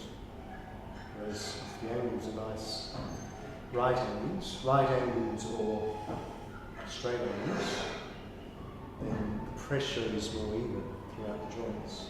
As soon as those angles, so right angle or a 90-degree angle, pressure's good. But do you think people with hyperextension, do you think that impacts them when they're in flexion? Because Impacts. them when they're like flexing, like in flexion. So I know I can see how it might have an impact on them when they're extending because they might overextend, but it wouldn't have any sort of, would it make a difference for them for their flexion? Does that make sense? Yeah, well, normally not, but it depends what joint we're talking about again. Shoulder. Yeah. You could hyperflex the shoulder because Oh, yeah. you know, that's flexion for the Yeah, shoulder. Yeah. So if it goes way too far back, and so suddenly the downward dog, you know, a downward dog, if that's the person's back and that's their arms, you know, you're kind of looking to have that. Yeah. But if it's like that, if their arms are like that, yes. then suddenly you're putting a lot more pressure into the shoulder joint through that hyperflexion. And that's the time where flexion becomes a problem. But that's just because of the uniqueness of the shoulder. The shoulder. So in a sense, when you look at, if you just look at it as a diagram, that's hyperflexion of the shoulder, that's hyperextension of the elbow. It's the same thing, but it's called differently, but just because of the way in which they fit together. So the hyperflexion of the shoulder can create the same issues as the hyperextension of your knees or your elbows. Yeah.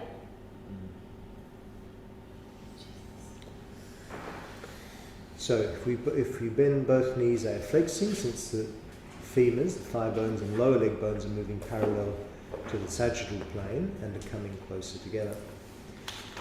Similarly, if you stand on your left leg and bring your right knee up towards your chest, both the right hip and the right knee are flexing. Yeah? So flexing of the hip means when we're bringing that closer towards the hip, yeah? Makes sense. So that's flexion, Yeah. and that's flexion. Yeah. So flexing the knee, flexing the hip. So if we went like that, what would we be doing? Extending the hip. What am I doing with my knee though? Still flexing the knee. Still flexing, yes. Still Yeah. flexing the knee. Yeah. Flexing the knee, extending the hip. Now if I'm doing that, Extending the hip. yeah, And extending the knees. and extending the knee. And extending the knee. And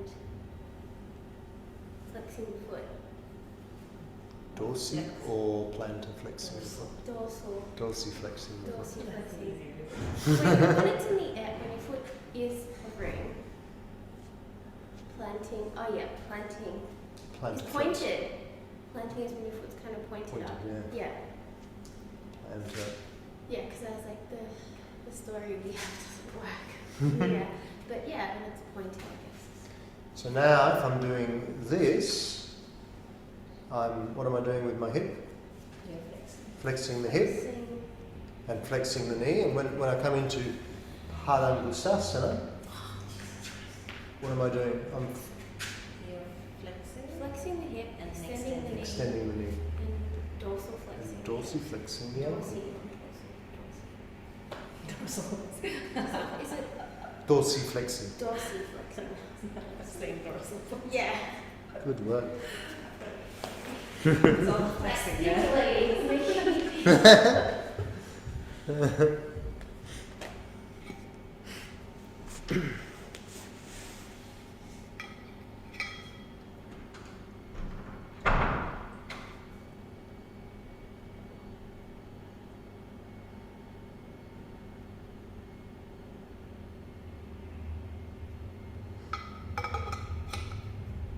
So yeah, like when you're kicking a ball, it says here, your right knee is extended and your right hip is flexing.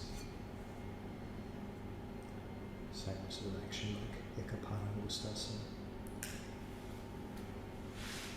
Are all the asanas in this manual? Probably not just the basic one. Yeah, not all of them. It's probably, how many asanas are there? Yes. They say 84,000. Oh, okay, so there's no way to know all of them. Fair enough. Yeah. 84,000, wow. You don't need to know that many. No, I didn't think I know. You just, Iyengar's Light on Yoga is good. Sorry? This book here, Iyengar? Light on Yoga, Yeah. this has a good collection of asanas. If you can learn all of these, you're amazing. I don't know all of them, the names, but I've seen them all. I haven't necessarily practiced them all, but this is a good collection, good for the asana poses. This is probably Maybe I need to make those cards with different asanas. yeah, that's a good idea. Well, you can buy them, I think. You can get these cards. So, yeah, when you're standing fully upright, your hips and your knees are in extension. Because that's what we said, wasn't it? The natural sort of place in which we stand is an extension for the legs and for the hips. So while flexion and extension of your hips, knees, elbows and fingers are fairly straightforward, other joints need to be considered more carefully. When you drop your chin towards your chest in Sarvangasana, shoulder stand, your neck is flexing. You can see that your neck and the head are moving in the sagittal plane, but the idea of bones moving together is lost. If you slump over with your head moving towards your lap, your whole spine is flexed. When you push up into a back bend, your spine is an extension. So we'll explore that. Yeah. We know that now, That's don't we? pretty We understand that. Yeah. In Setubandha Sarvangasana, bridge pose, your neck is flexed while your thoracic and lumbar spines are extended. So that's interesting, isn't it? So it's not always a case that the whole spine is flexing or the whole spine is extending. Yeah? When you're like that, flexion is happening in my neck, my cervical spine, but the rest of the spine is an extension. Whereas if you were in wheel, The wheel, you just feed for extension. yes. Yeah. Wheel is when getting up, what you did before. Yeah. Yeah. Urva Dhanurasana. Jesus, I used to be able to just do, I couldn't even get up. I mean, we hadn't warmed up. It was a bit of a struggle. And then flexion and extension terminology for the shoulders challenging too, which we've already looked into. According to anatomical convention, your shoulders flexing when you bring your arm forward and up overhead. So in Adho Mukha Svanasana, downward dog, in Vriksasana, tree pose with your arms up, and Adho Mukha Vriksasana, the handstand, you need full shoulder flexion, 180 degrees, and if you lack it, these poses are much more challenging. Your shoulder is extending on the other hand as you bring your arms forwards and down from overhead. And even as you continue on back until your arms are reaching straight behind you, like in Setubandha Sarvangasana, camel pose. Oh yeah, camel. Or Setubandha Sarvangasana and Ustrasana, camel pose, or Sarvangasana, locust pose. So that's when our arms are in extension, or our shoulders rather. So practice your understanding of flexion and extension by simply observing people in the various positions and activities. Sit in a public place for a few minutes and notice how people sit and stand, or observe a yoga class. Identify joints that are positioned or moving in the sagittal plane and determine whether they are flexing or extending. So that's actually a really good exercise to do. And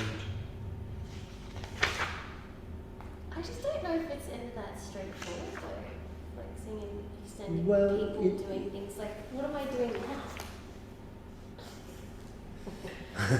Slumping. But I mean, 'cause Okay, well, you- different things. different- yeah. There's a bunch of stuff happening in your body. then So you're right. It's not all straightforward.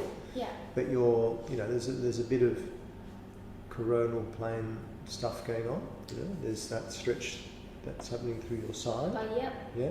So this movement in the torso is coronal movement. There's a bit of a twist. There's a bit of transverse too, Yeah. by the fact that you've done that. So that's, twisting on the transverse plane. Yep. And then the other one was sagittal. No, Wait. doing it sagittal. You're not. That's That's more when you're going yeah. forwards or backwards. That's Yeah. in the sagittal. Sure. Unless we get really technical with the knees You or kind of have to break it inflection, up. knees Yeah. or inflection is that flexion of the knees on the sagittal plane, actually. It is. Both knees. Yeah. So even though Oh yeah. you brought your lower torso transversely, you're still moving your knees sagittally. Right. You're flexing your knees Yeah. sagittally. You can't flex your knees transversely. It doesn't do that. That would be something like the knee going. Oh yeah. The knees only move on Yes. the sagittal plane, flexion and Mhm. extension on the sagittal plane. Mhm. So yeah, you've got transverse, coronal, and sagittal stuff going So I on. guess if we did look at people in public, they would always Have some mostly have a little mixture. Hmm. But then what you want to do, what your intention is, your aim is to understand what they're doing on each plane and on each joint in relation to the plane. So if someone who's So- jogging, they'll be on the sagittal plane because it's just going. Sagittal plane. And then it flexes and It doesn't really extend though, does it? When Although you- the when knee you- extends, but everything else is flexing. Right? Yeah, the elbows stay in flexion most. Like- Unless they do that, but probably not. I don't know. I haven't jogged for a while. How do you jog? It's around like that. Do you jog like that? Or? But that's an observation to have. Yeah. Okay, I'm going to go observe someone jogging. What's going on in their body? Mhm. How are they moving on that sagittal plane? Oh, I didn't realise there was a bit of transverse action too. Maybe not. Do you feel like when you're teaching, does this stuff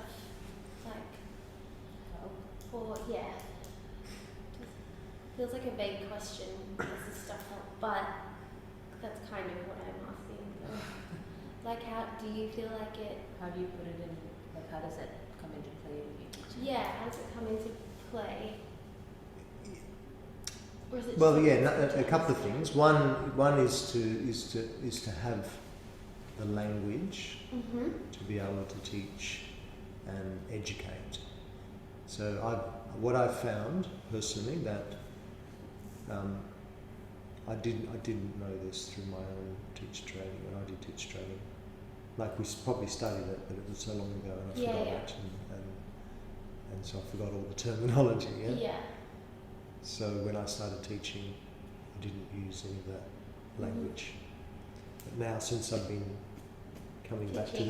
this particular lecture, and even through Yin, because in Mhm. Yin we do a lot of understanding this movement as well.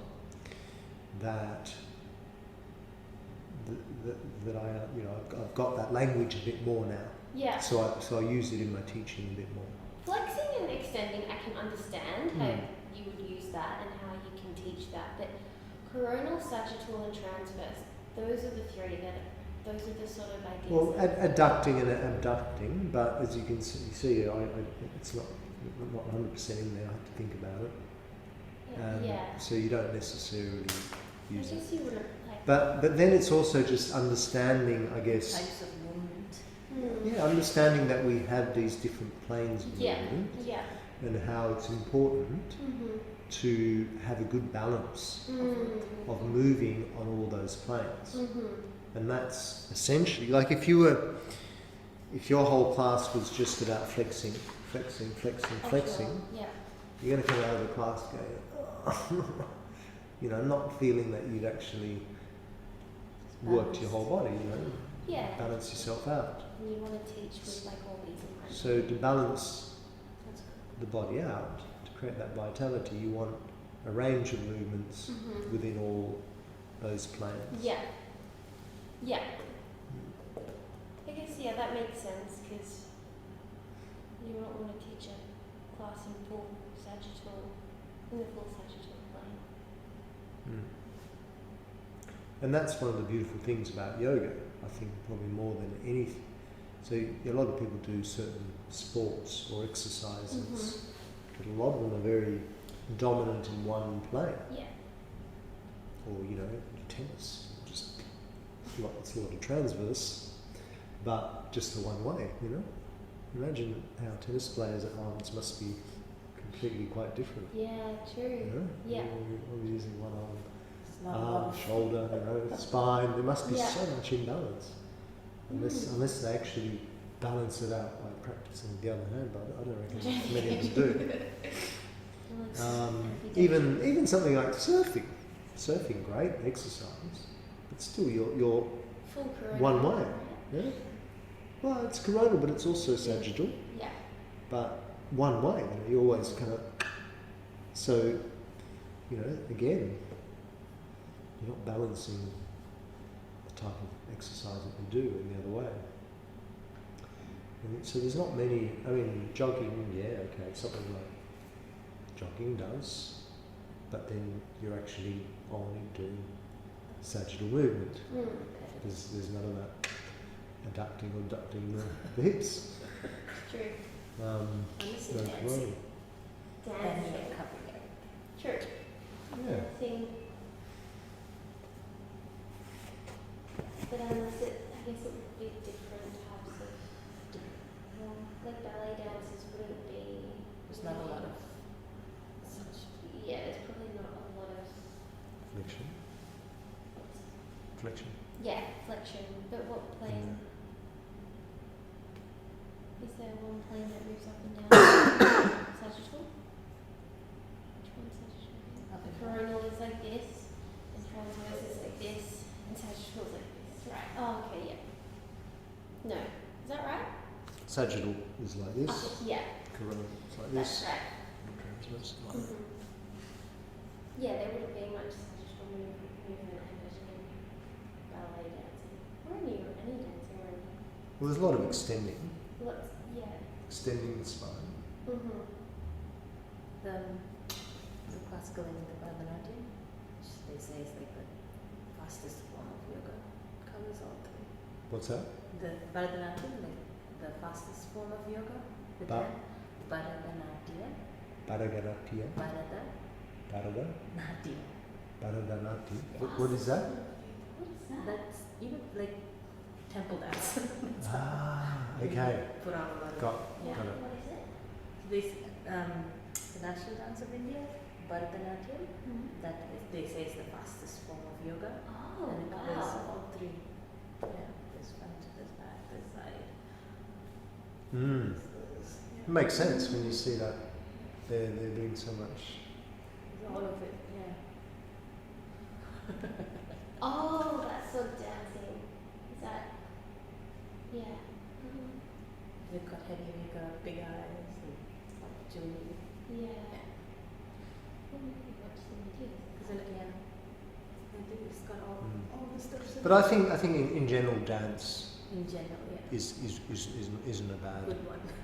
form of exercise, if you want to call it exercise, to move on all those planes. And But gymnastics. gymnastics as well. Yep. Definitely gymnastics. But yeah, there's not a whole lot. Only a few things like dance, gymnastics, Pilates. Pilates. Just like that sort of body work sports, if that makes sense. Not like gym stuff, probably. Not really. Good.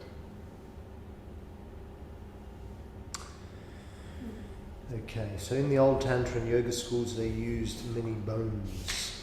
Even now a tantric will always be found with some bones with a man's skull. Really, this is to help concentration from inside. First he concentrates on that skull, then he closes his eyes and tries to visualize his own skull.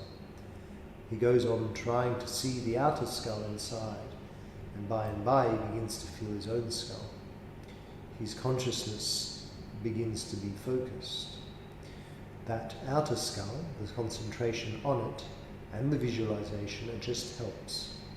Once you're focused inside, you can move from your toes to your head. You can move inside, and it is a great universe. Your small body is a great universe. I don't really understand.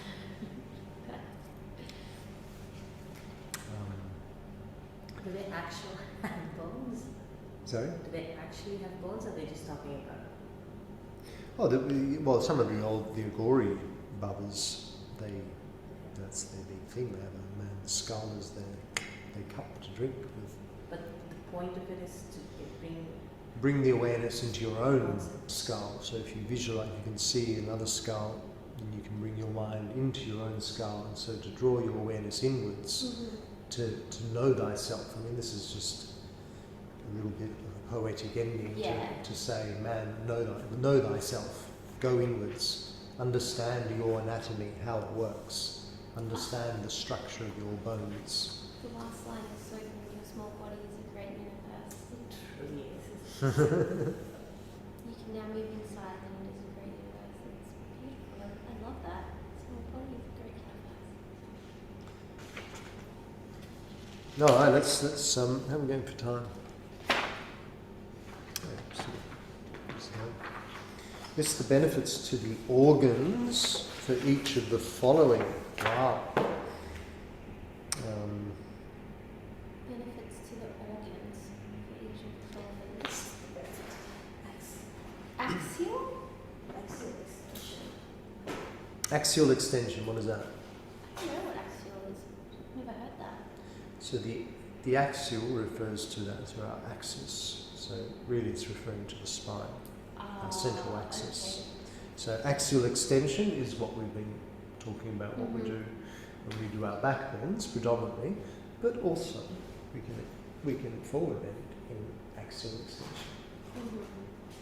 So what are some of the benefits for the organs? So heart is what's happening to the heart when we axial extend. Expanding it, so it's more. You're locking it, Your lungs? and then you've got the lungs. Expanding the lungs. And then when you bring it back, more pressure to blood, more blood pressure. So axial, you've got heart, lungs, what else? Any of the endocrine glands around the heart? Can you think of any endocrine glands in here? Can you remember any of the endocrine glands? There's one that lives around next to the heart. There is. The thyroid? No. Thyroid is here. Thymus. Thymus gland. Oh, is that where that? I didn't. Yeah. So the thymus gland is a little gland that lives next to the heart. And when you are in extension, when you really do a good extension and extend the shoulders particularly as well, do something like that, so you're really opening up the chest and you're creating pressure. It's like by doing so, you're creating pressure into the heart area, and you're actually squeezing that thymus gland. So that action there squeezes the thymus gland, which stimulates it. So giving it, because it's behind the rib cage, so there's not much way to get in there and stimulate it, except for that movement there. Axial extension will stimulate the thymus gland. Like so back bend. Yeah. So if we go back to the Gita 10, the Gita book, which talks about what poses target each gland. In the Gita, they talk about the cobra. Right. For for the thymus gland, because in the cobra, the way in which your body's placed, I guess, you're in axial extension, and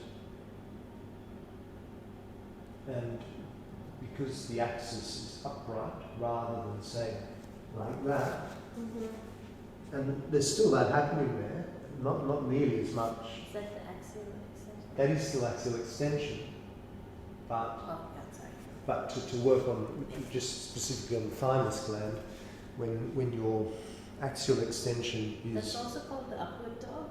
Is it called? well, upward dog It's more is yeah. like that. That's the upward dog. So it's happening there as well.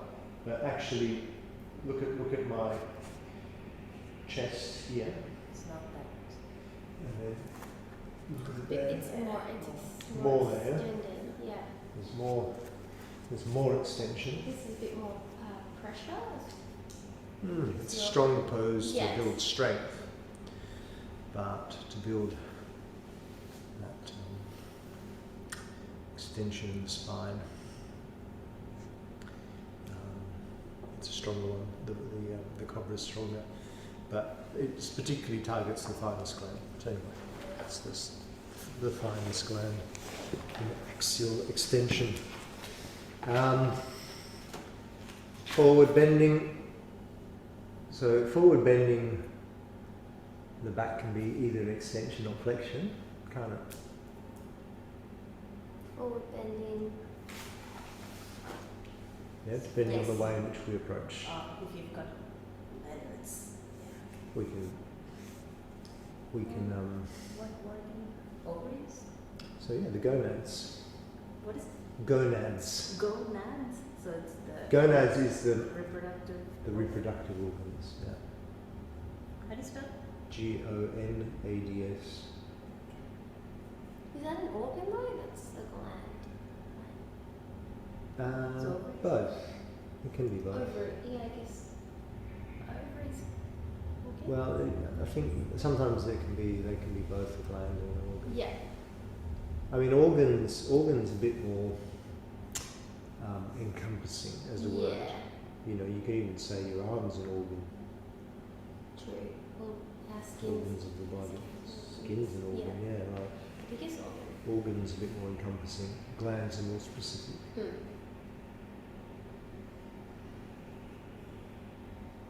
And your intestines? Sorry? Intestines? Like when you're Forward Yeah. bending. Yeah. So, bladder? yeah. Because I had to go after we did all the. Yeah. Yeah, good one. Bladder is really good one.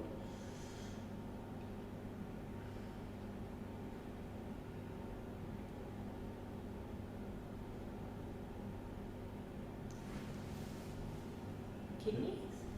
Kidneys, yeah. The kidneys can be, so you've got forward bending, back bending. And so back bending is Or the kidneys. really the same as axial extension, isn't it? But it's relative, I guess, to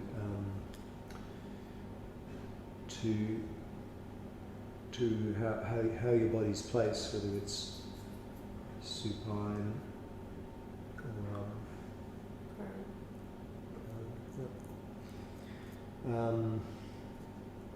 but yeah, your kidneys are stimulated both in a forward and a back bend.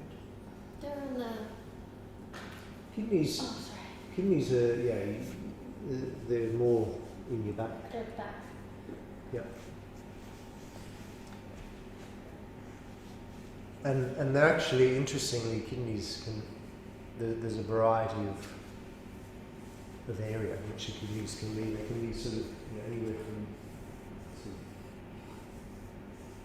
of middle to lower back. They can be slightly different places for different people. They're not like specifically just in one So spot. when you- Most of the organs are like When you that. do the cobra, there's, yes, it's opening the heart, but it's also stimulating your lower back. Yeah. Yeah, I mean, ideally, you're trying to not Put pressure. put too much pressure into your lower back. So, one of the actions in the cobra is to tuck the tailbone under, so you create that length through the lower back. So it shouldn't be.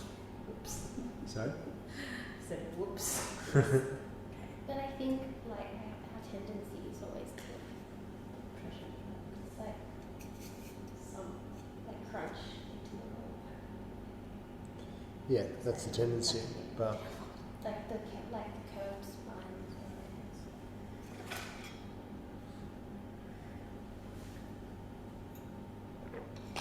What about like your pancreas and stuff like that? yeah, Your liver. yep. So your pancreas, where is that? That's Yeah. just under the rib cage here. Any ideas on how we could stimulate the pancreas? Baby born? No, it's still hot. Maybe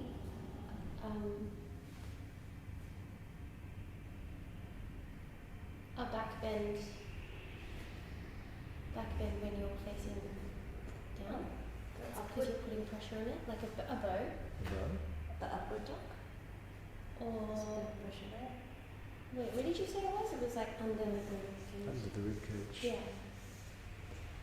Yeah, I think you're right. Like you could do a little bit there, but the yogis get there to their pancreas. Their most effective technique is Uddiyana Bandha. It's not a pose though, is it? It's not necessarily a pose, but you could say it's a pose. Like in the Gita 10, it's one of the 10 postures. So they would when it comes to we're going to target the pancreas, because the pancreas is both, again, it can be both an organ and a gland. It's actually the glands are within the pancreas. They're called the islands, or these islands of Langerhans. Sounds exotic, doesn't it? Yeah. The islands of Langerhans exist within the pancreas, and that's where the insulin is produced. So remember, the glands, the endocrine glands, are all about the hormones in the body. That's right. So they are the glands that produce the hormones in the body. So we talked about the thymus gland that produces the hormones of Is it 10? the T cells, the white blood cells. It's all the kind of antibodies, things to fight off the diseases. We've talked about the kidneys as well, but then the other thing to consider on top of the kidneys are another 2 hormonal glands. Any idea what lives on top of the kidneys? No. The adrenal glands. So if you look at the kidneys, they look like little kidney beans, the kidneys, the shape, and they've got little hats on top. Those little hats, kind of like a little beanie, that's the adrenal glands. So again, our back bends can get into stimulating the adrenal glands, which produces adrenaline as the hormone, and cortisol. So there's seven glands? 7 endocrine What glands is that? relating to your 7 chakras. The That's gland. how they teach it in the That is pretty. They should. Yeah, they should.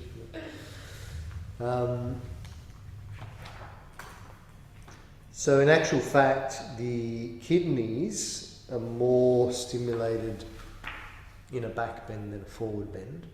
They are also in a forward bend, but more so in a back bend because of that pressure So that they- happens in extension. Yeah.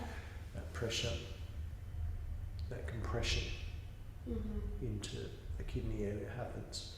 So for the adrenal glands, we work a bow pose. What's the purpose? It's like where your Show us. basically it's when your tummy is down. Oh, like and that. your legs Ah, are yeah. really onto your feet. We Yeah. Could you also stimulate the adrenal glands through camel Yes, and the kidneys? absolutely. You know, you're doing the same shape Yeah. with the back. Yeah. Any back bend will do it. But again, thinking of the plane in which the body's on, like we talked about the cobra, Yep. how that thymus works more when you're in the axial extension where the body's perpendicular to the floor rather than when you're prone. And in a sense the opposite goes for the kidneys, because if you think about when you're prone, you know, legs up, body up, in a bow pose, there's more pressure in a sense into that middle part of the back.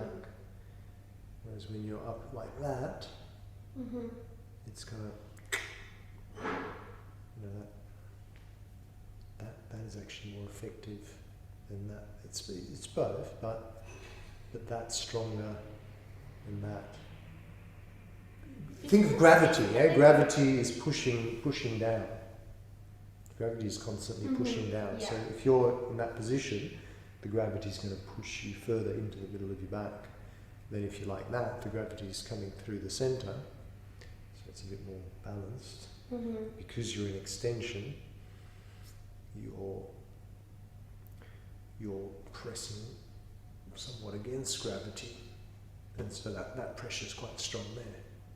It's strong there too, but that's more effective here than when you're like that. It's kind of like a similar idea to when you stimulate your gonads in a seated forward fold as opposed to a standing forward fold. Yeah. Exactly. Yeah. Because of the gravity. Yeah.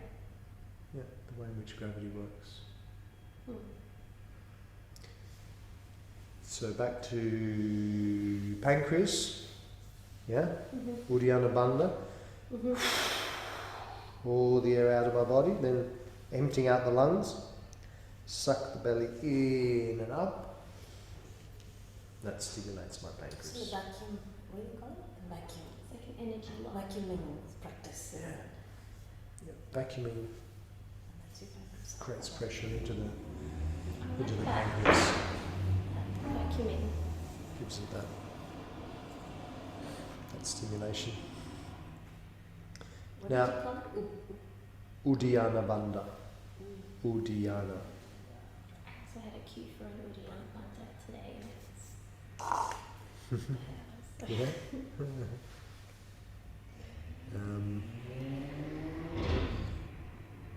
Then there is, you asked about liver. Someone asked about liver. Did I? Did I? Someone say liver? I was thinking about liver when I I was did thinking about bend liver to the too. left. So the liver, do you know where the liver is? To your left. I don't know what Is side it? it's on. Is it on the left? No, it's on your right. No, it's on the left. No, it's on your right.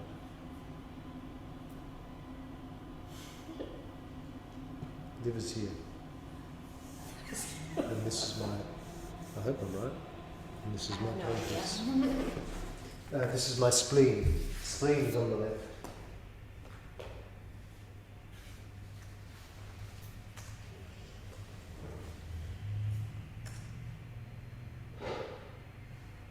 Oh, you're not right. No, are you right? No. No, you are right. It's on the right.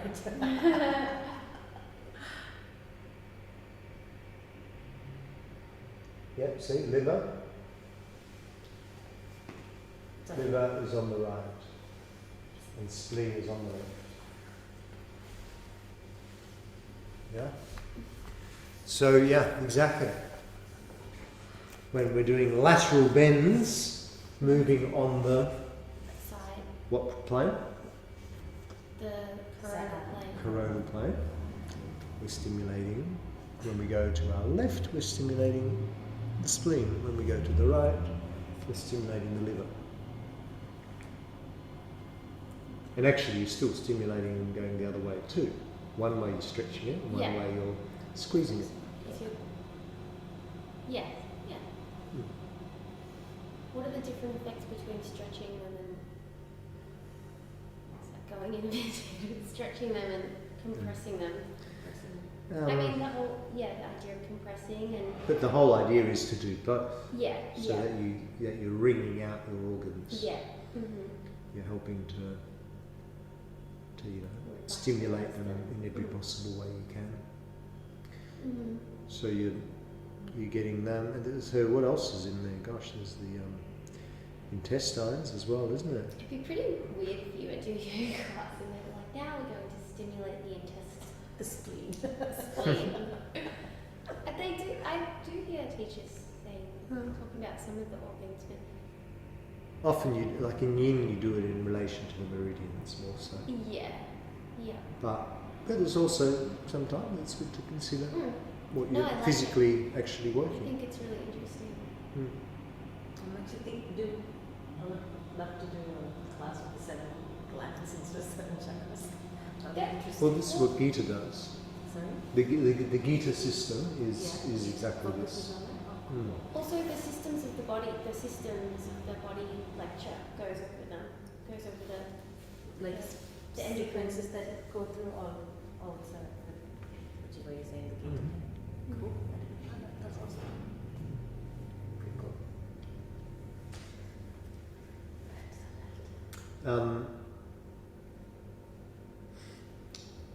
Maybe if you have some time, go onto my YouTube channel, Which is this? Sparkly Yoga. Sparkling yoga. Sparkly, Sparkling.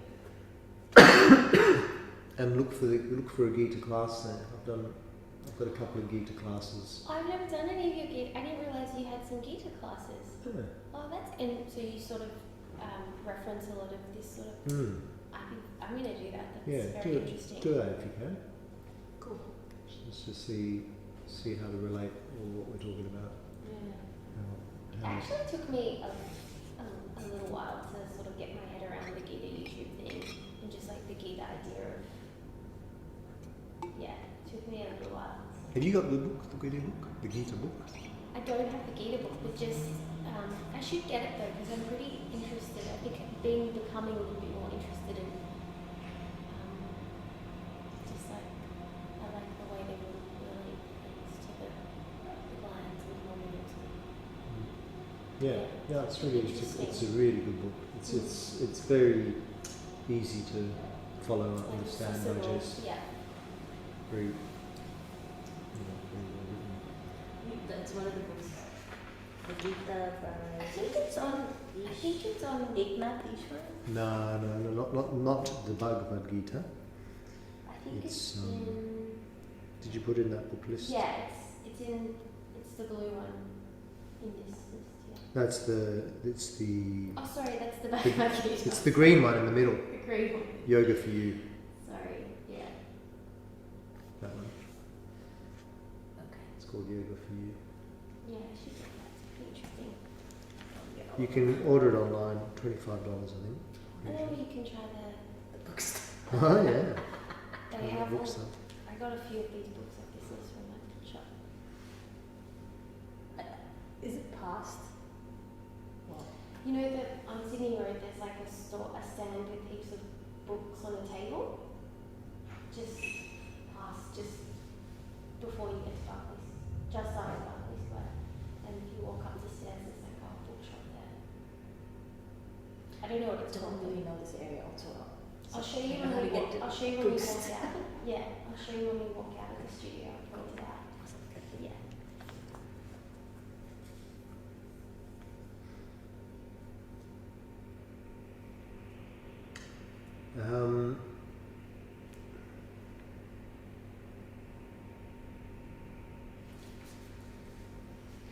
Benefits to the organs physiologically, well, that's kind of obvious, isn't it? All the physical actions that we do benefit the organs. Mentally, Headsets. The brain. I didn't really understand understand this question, Mickey. Yeah, I'm trying to get it too. It's the benefits to the organs.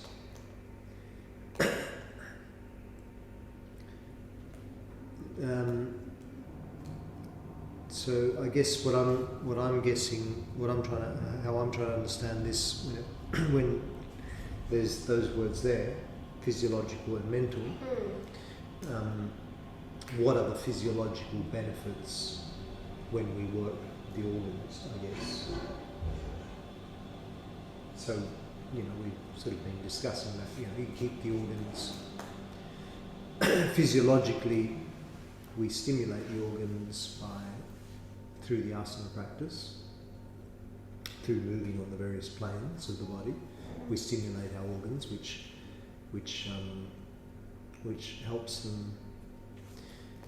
helps the organs to be physiologically more vital. Yeah? So the movement that we create that stimulates our organs helps to keep them vital and healthy. So physiologically, they work more effectively, but mentally. I think. What do you think? I feel like something's been like. Is it like pranayama part of yoga?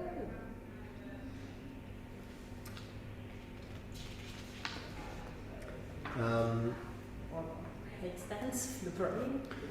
Well, we know obviously that working a yoga practice helps our mental state of being. Yes, absolutely. Through the pranayama, through headstands, which stimulates the brain, which stimulates the pineal gland and all that.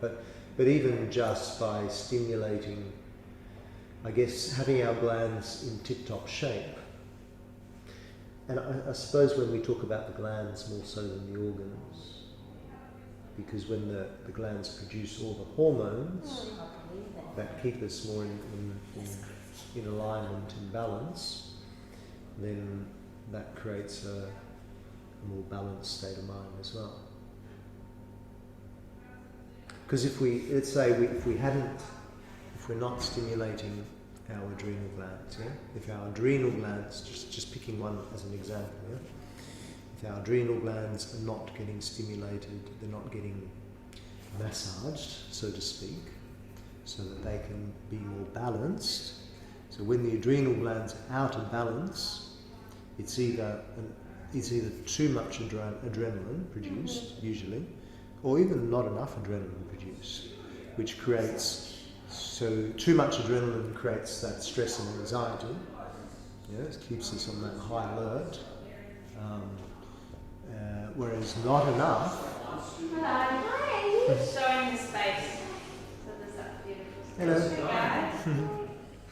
Hello. That's Tony, by the way. Sorry. I'm just telling them Tony does exist. He's a real person. You're here online as well. Yeah? You've got the city, the yogic city of going in different dimensions.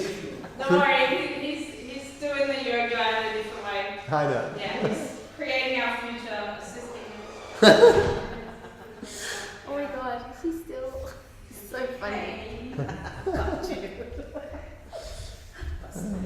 So and too much adrenaline is going to cause our mental anxiety. Yeah. And not enough adrenaline will probably cause our depression, fogginess. We don't have any energy, and so by stimulating our adrenal glands, giving them a little massage by doing a bow pose, for example, is going to just kind of, knock them, kick them back into place to say, hey, do what you're meant to do. Give us the adrenaline that we need. Not because it's like these glands, they get stuck. And they're either producing too much or too little. They need to produce just the right amount. They need to be kicked back into action. It's like sometimes even your mechanical... Yeah, true. You keep saying, hey friend, how come you're not replying? Your mechanical gadgets or whatever, when they're just not working much well enough, and they're either too slow or too fast, you've got to oil them up and and look after them, and give them a service, and then they work more effectively.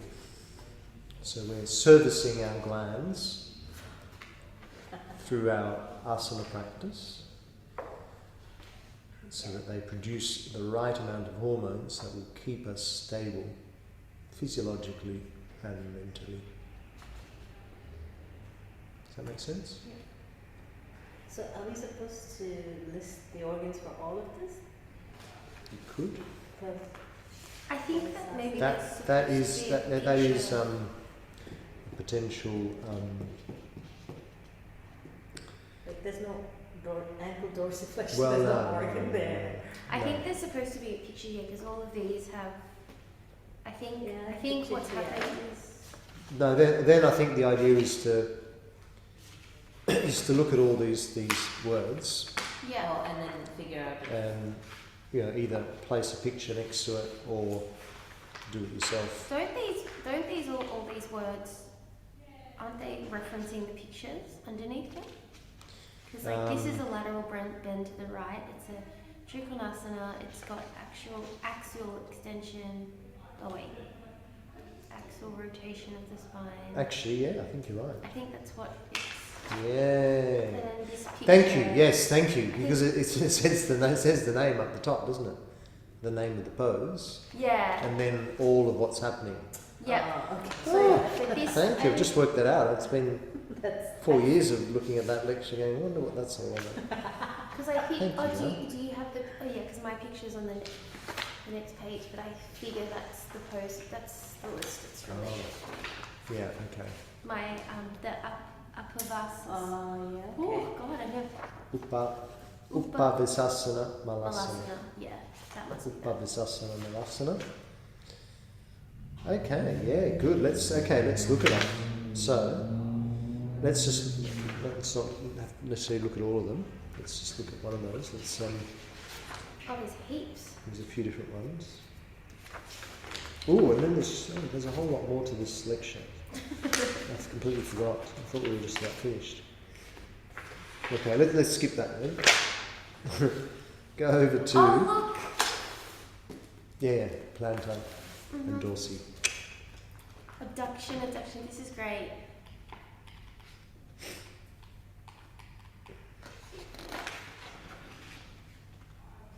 And then it says abduction, but also abduction. doesn't it? Yeah. So you got to correct that. Oh yeah. Oh no, but they're both Abduction. But- They're the same. they're the same. One should be the other way.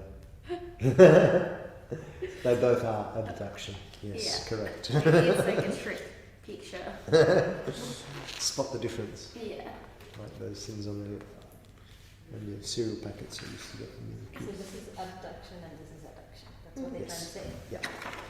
So that's another good one to know. Pronation and supination of the hand. I mean, you start to get into technical jargon that you probably never use, but You can sort of just you can. think of that from like prone back bends and. Pronation, supination. So this is pronation of the hand, but essentially it's of the wrist, really, isn't it? Or of the lower arm, or the hand, I guess. There's a whole section about it.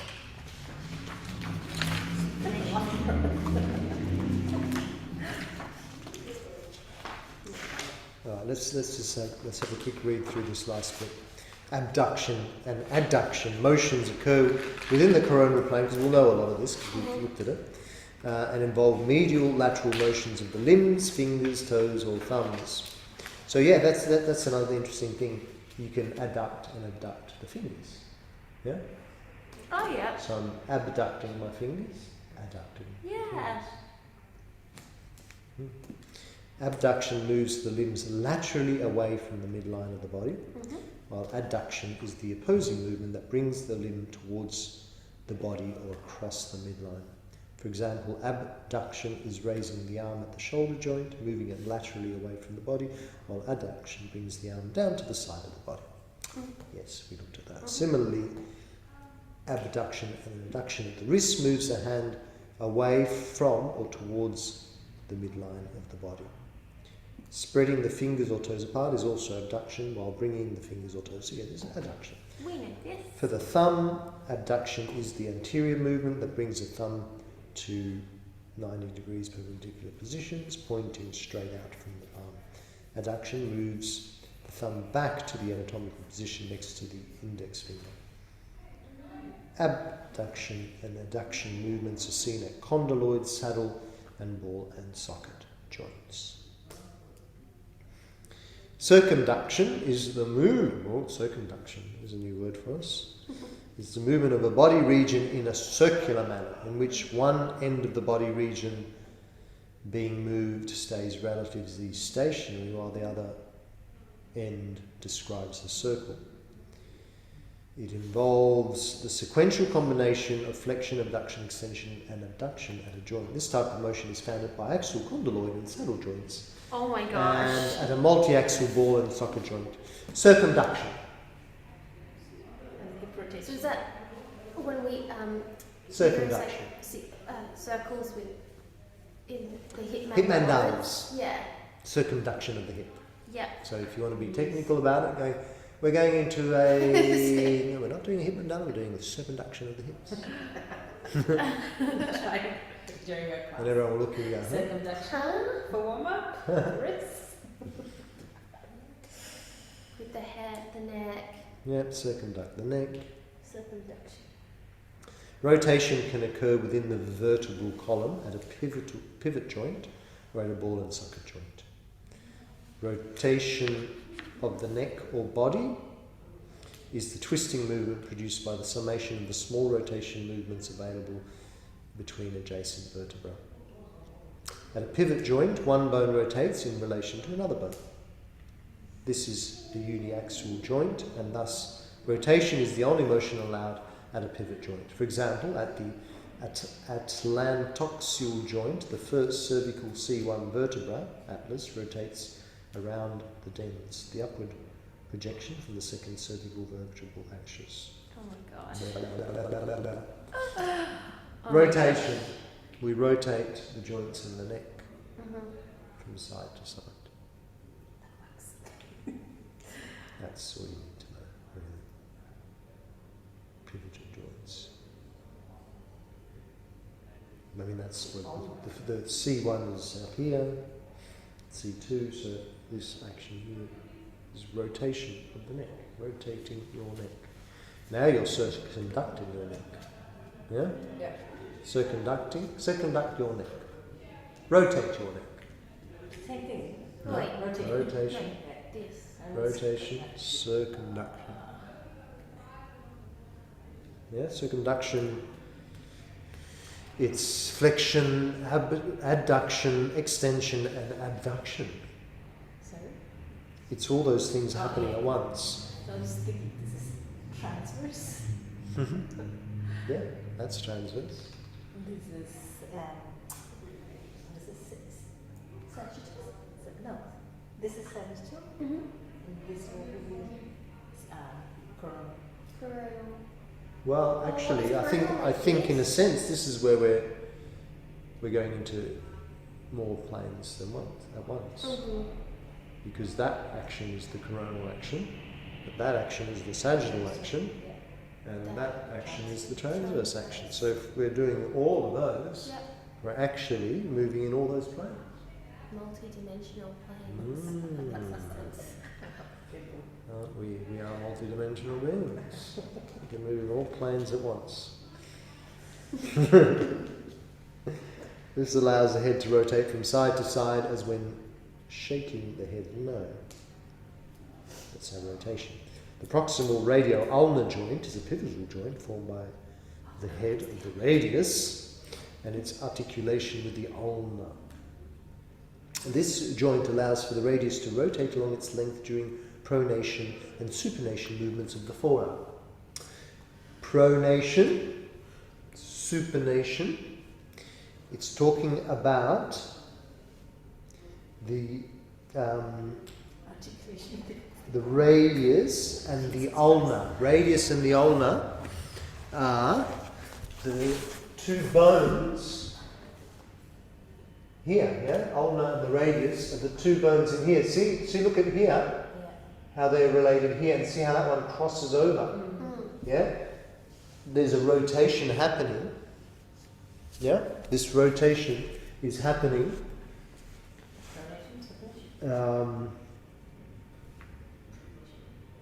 through the action of pronation and supination. There's a rotation happening.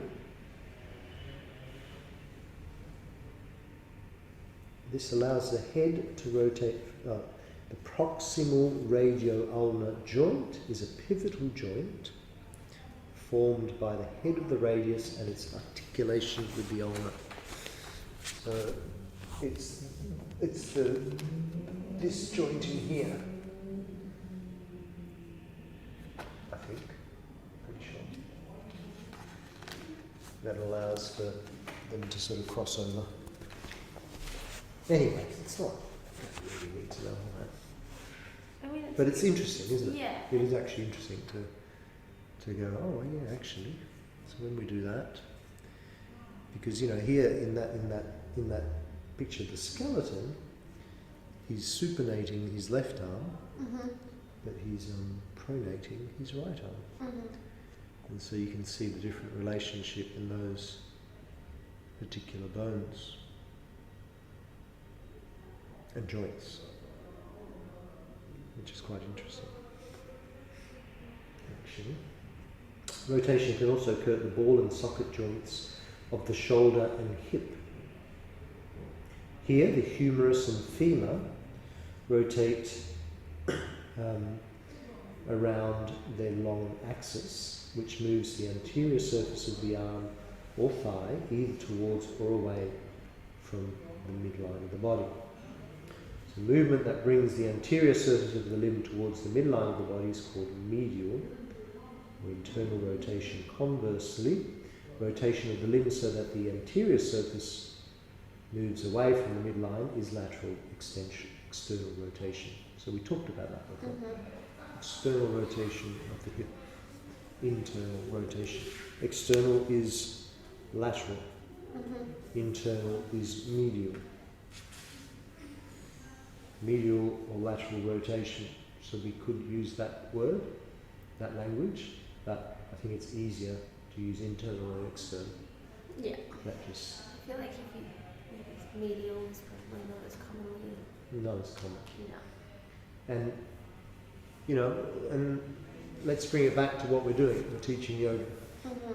We're not teaching science. Not educating us. Well, I mean, we are a little bit. in a way, But yeah. but we're not in a science class. We're in a yoga class where people are moving their bodies. So you're just going to get the message across. Yeah. If you start using really complex language, people will be like, huh? What? But, however, it doesn't hurt to educate. But as long as you did translate.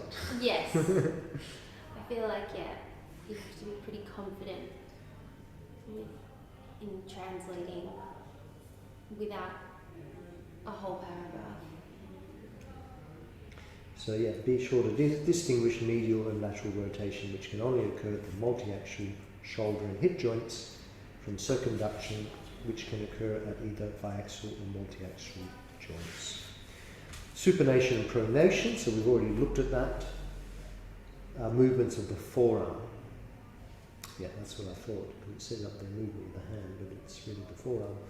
In the anatomical position, the upper limb is held next to the body with the palm facing forward. This is the supinated position of the forearm. This position, the radius and ulna are parallel to each other, like in the left hand of that skeleton. Yeah, his left arm, the radius and ulna are parallel to each other, so the forearm is supinated. When the palm of the hand faces backwards, the forearm is in the pronated position, and the radius and ulna form an X shape. And that's really good to see that picture on the screen. And for those that are actually maybe reviewing this on video, I forgot to share screen. So I haven't been sharing screen the whole way along, so I'm going to do that now. So apologies if you're reviewing this lecture. So there was some other pictures that I'd showed before, but you didn't see them, but now you see them at least. I remembered. So just looking at some of those images, what's happening in the left forearm of that skeleton?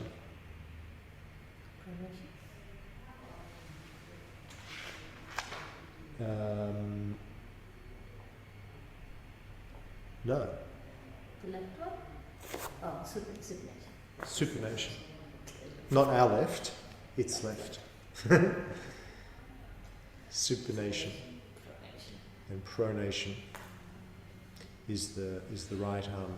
Pronation is when the ulna and the radius cross over. Of course, we can't see that because we can't see the X-ray. But you think about, okay, what way is the palm facing? When the palm is facing forward, we're supinating. When the palm is facing back, we're pronating. It's like face up or face down. Pronals. I feel like that's the pronation, supination thing is like probably my takeaway from that last paragraph.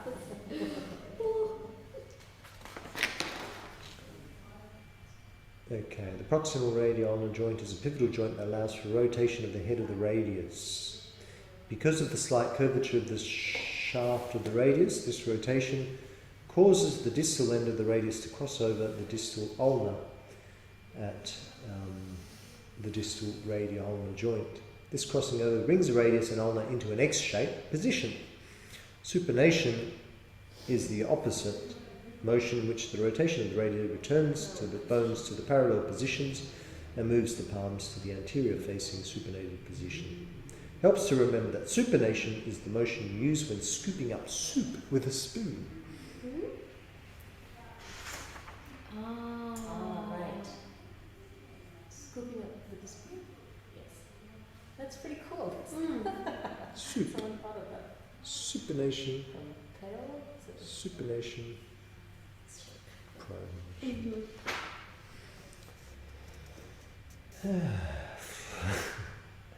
Oh my god, it's so dense. Flexion. Dorsiflexion and plantarflexion are movements at the ankle joint, which is a hinged joint. Lifting the front of the foot so that the top of the foot moves towards the anterior leg is dorsiflexion, while lifting the heel of the foot from the ground or pointing the toes downwards is plantarflexion. These are the only movements available at the ankle joint. So we talked about that. And we were wondering why they don't call it extension and flexion of that joint.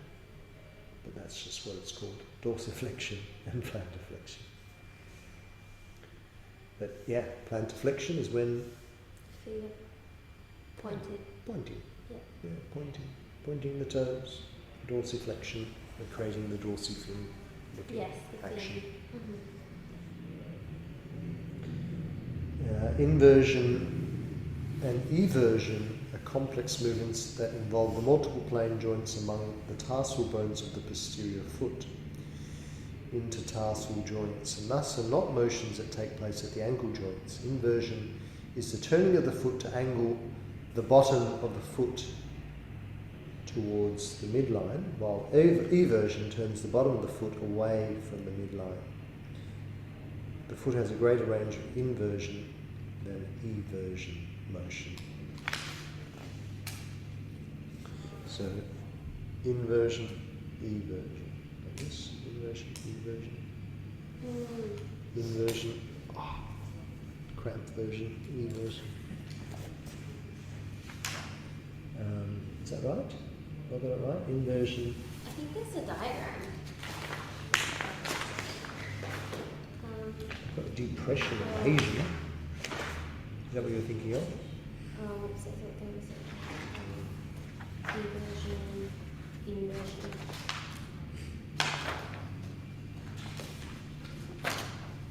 So,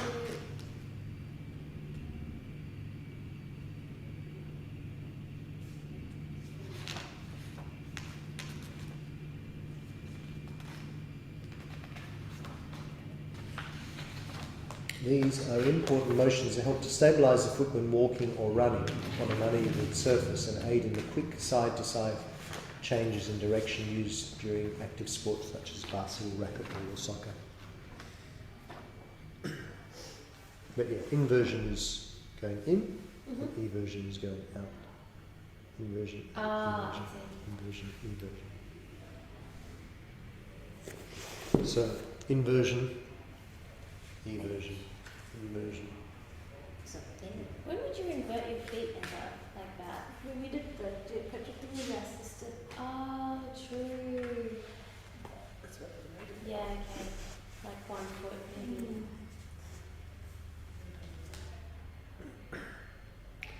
Protraction and retraction are anterior, posterior movements of the scapula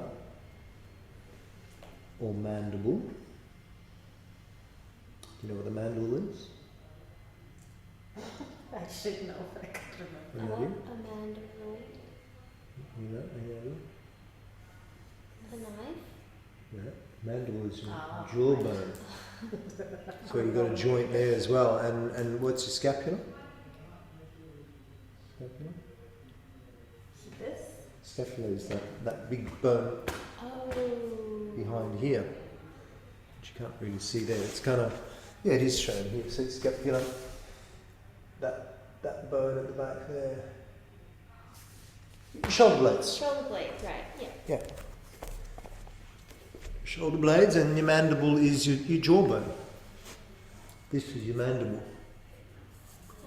This whole thing, including the chin, I guess, is even part of the mandible. So protraction and retraction are anterior posterior movements of the scapula or mandible. Protraction of the scapula occurs when the shoulder is moved forwards, as when pushing against something or throwing a ball. So protraction and retraction. So I'm protracting my shoulder blades, retracting my shoulder blades. So when you're in flexion, you protract the shoulder blades. When you're in extension, you retract. And it's the same with your mandible.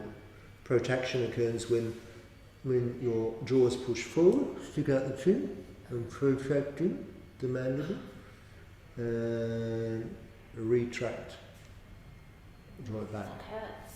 Doing that. So it makes sense. Retract, you're drawing back in. Retract, back into the centre line. Protract, taking it away. So these are the joints that protract and retract.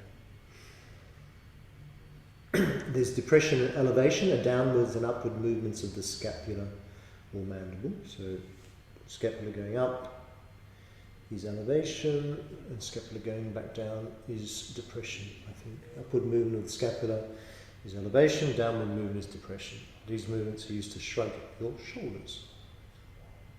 Similarly, the elevation of the mandible is the upward movement of the lower jaw, used to close the mouth.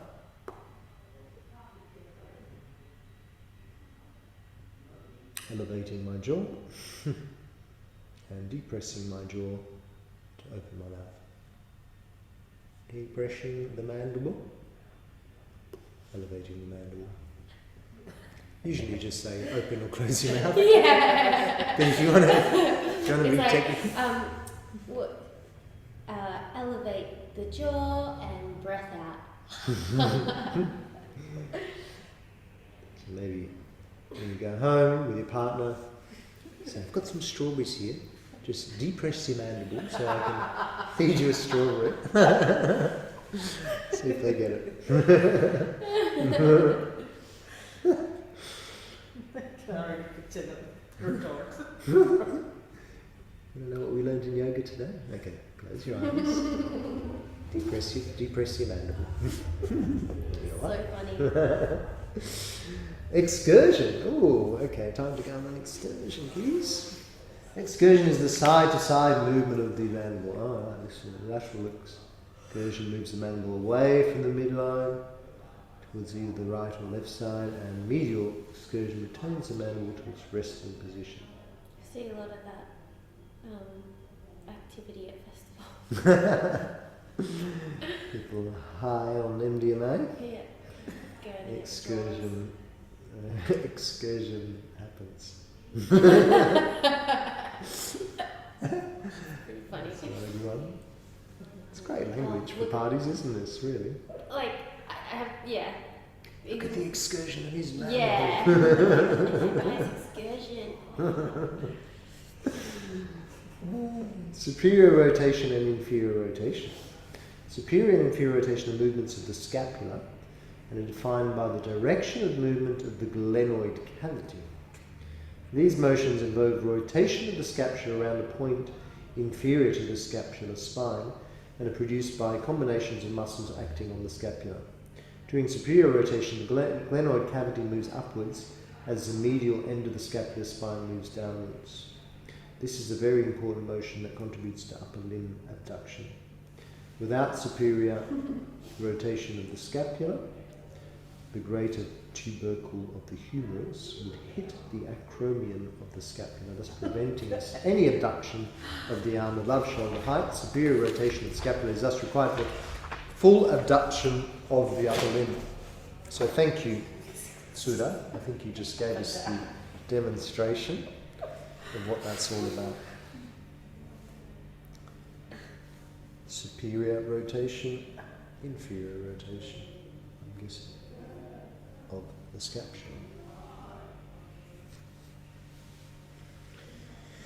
Superior rotation is also used without arm abduction when carrying a heavy load. Oh yeah, think about that. You're holding something heavy. And superior rotation of the scapula happens. Yeah, you shrug your shoulders. Yeah. True. You can feel this rotation when you pick up a load such as a heavy book and carry it on one shoulder. Increase its weight bearing support for the bag. The shoulder lifts as the scapula superiorly rotates. And opposition and reposition. Opposition is the thumb movement that brings the tip of the thumb in contact with the tip of the finger. So this is the movement produced at the first carpometacarpal joint, which is the saddle joint formed between the trapezium carpal bone and the first metacarpal bone. Thumb opposition is produced by a combination of flexion and adduction of the thumb at this joint, returning the thumb to its anatomical position next to the index finger is called reposition. So reposition, opposition of the thumb. Reposition, opposition. So when you're instructing your mudras, reposition your thumbs. I mean, that kind of works. That's kind of nice. Reposition your thumbs. But everyone would be like, reposition it to what? To where? Yeah, to where? It's interesting language, isn't it? I think you're right. I think it must be reposition instead of reposition. Reposition. That's what you said before, but I think that Must have been right. that must be I thought right. this is opposition and this is reposition, isn't it? Just bringing it back to its natural form. Reposition. This is opposition. Oh, is it? Oh, that makes sense actually. Oh yeah, you're right. Opposition is the thumb movement that brings the tip of the thumb in contact with the tip Yeah, of the finger. that makes sense. Opposition. Oh yeah, reposition because you're going back to where it normally is. And I just Opposition. ignored the whole middle part because I don't know what that was. Yeah, well that's what I was going from, I think you're but right. if we go back to the beginning, that makes it every bit of sense. So opposition. So yeah.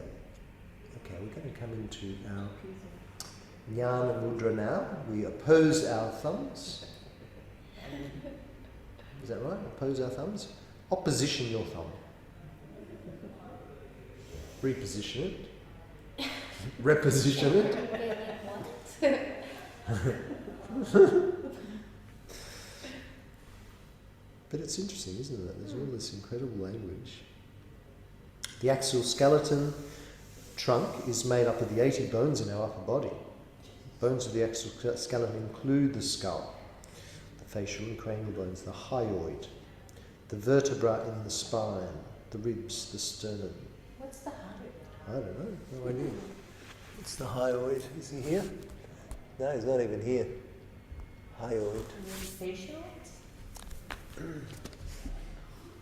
Hyoid.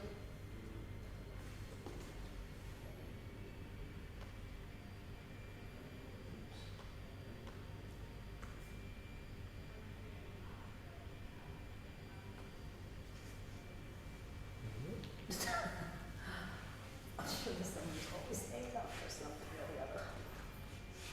Oh, The jaws? Hyoid bone is. where is that? We don't have any bones here. Oh, here, the cut. This Is that a bone? carta. Carpet? Here we go. Looks. Yeah, so the jaws. Oh, There's a bone in there. Wow. really? Yeah, I did this bit with the voice box. Oh, There's a bone there. Yeah, that's a bone. really? Yeah. Interesting, isn't it? We didn't even know about this bone. It existed in our body. We can't feel it though. Or can you feel yours? Yeah. You can feel yours? Or is it just a voice box? Can you? Yeah, this, the, I could feel Fuck, that's so trippy. Yeah. What is It's it? like a What is bone. it doing? What is Oh it yeah. doing? There is, yeah. Where? That's pretty cool. Can you actually feel a bone there? Okay. I could. Could you? There's one hard bit over here. I think I've got. Let me see, can I? Yeah. I think I've got too much fat. Yeah, right. I can't feel it. What does it do though? What does that bone Keep the do? voice box in place. Maybe. It's a small U-shaped, horse-shaped, solitary bone situated in the midline of the neck, anteriorly at the base of the mandible, and posteriorly at the fourth cervical vertebra. Its anatomical position is just superior. What's it doing there? It's not the only bone in the body that is not connected. Whoa! Oh my god, that is so trippy! I never knew that we had a floating bone. Maybe it's like a It's vestigial bone. the only distantly articulated. It is only distantly articulated to other bones by muscles or ligaments. It's the only bone in the human body that is not connected to any other bones nearby. It's anchored by muscles from the anterior, posterior, and inferior directions and aids in tongue movement and swallowing. Wow. The hyoid bone provides attachment to the muscles of the floor of the mouth and the tongue above, the larynx below, and the epiglottis and pharynx behind. Keeping it all together. Wow. I know, that's pretty mind blowing. I feel like my body's betrayed me. I had no idea I had a bone there. I'm completely with you. Wait, you guys I think I've never got to this point in this lecture. you guys can both feel it. I can feel it, yeah. It's hot. Oh, I can't feel it at all. That's so Just the voice bizarre. box. I feel like I feel it. Yeah.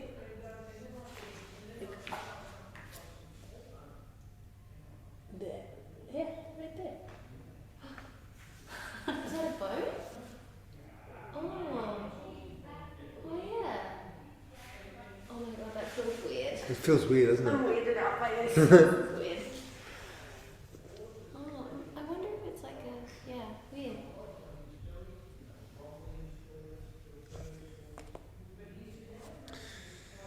All right, ladies.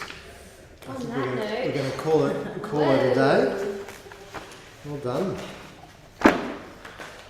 So your homework is to observe people Yeah. either a yoga class or just when you're sitting doing the coffee, and spend some time trying to work out their movements. What are they doing?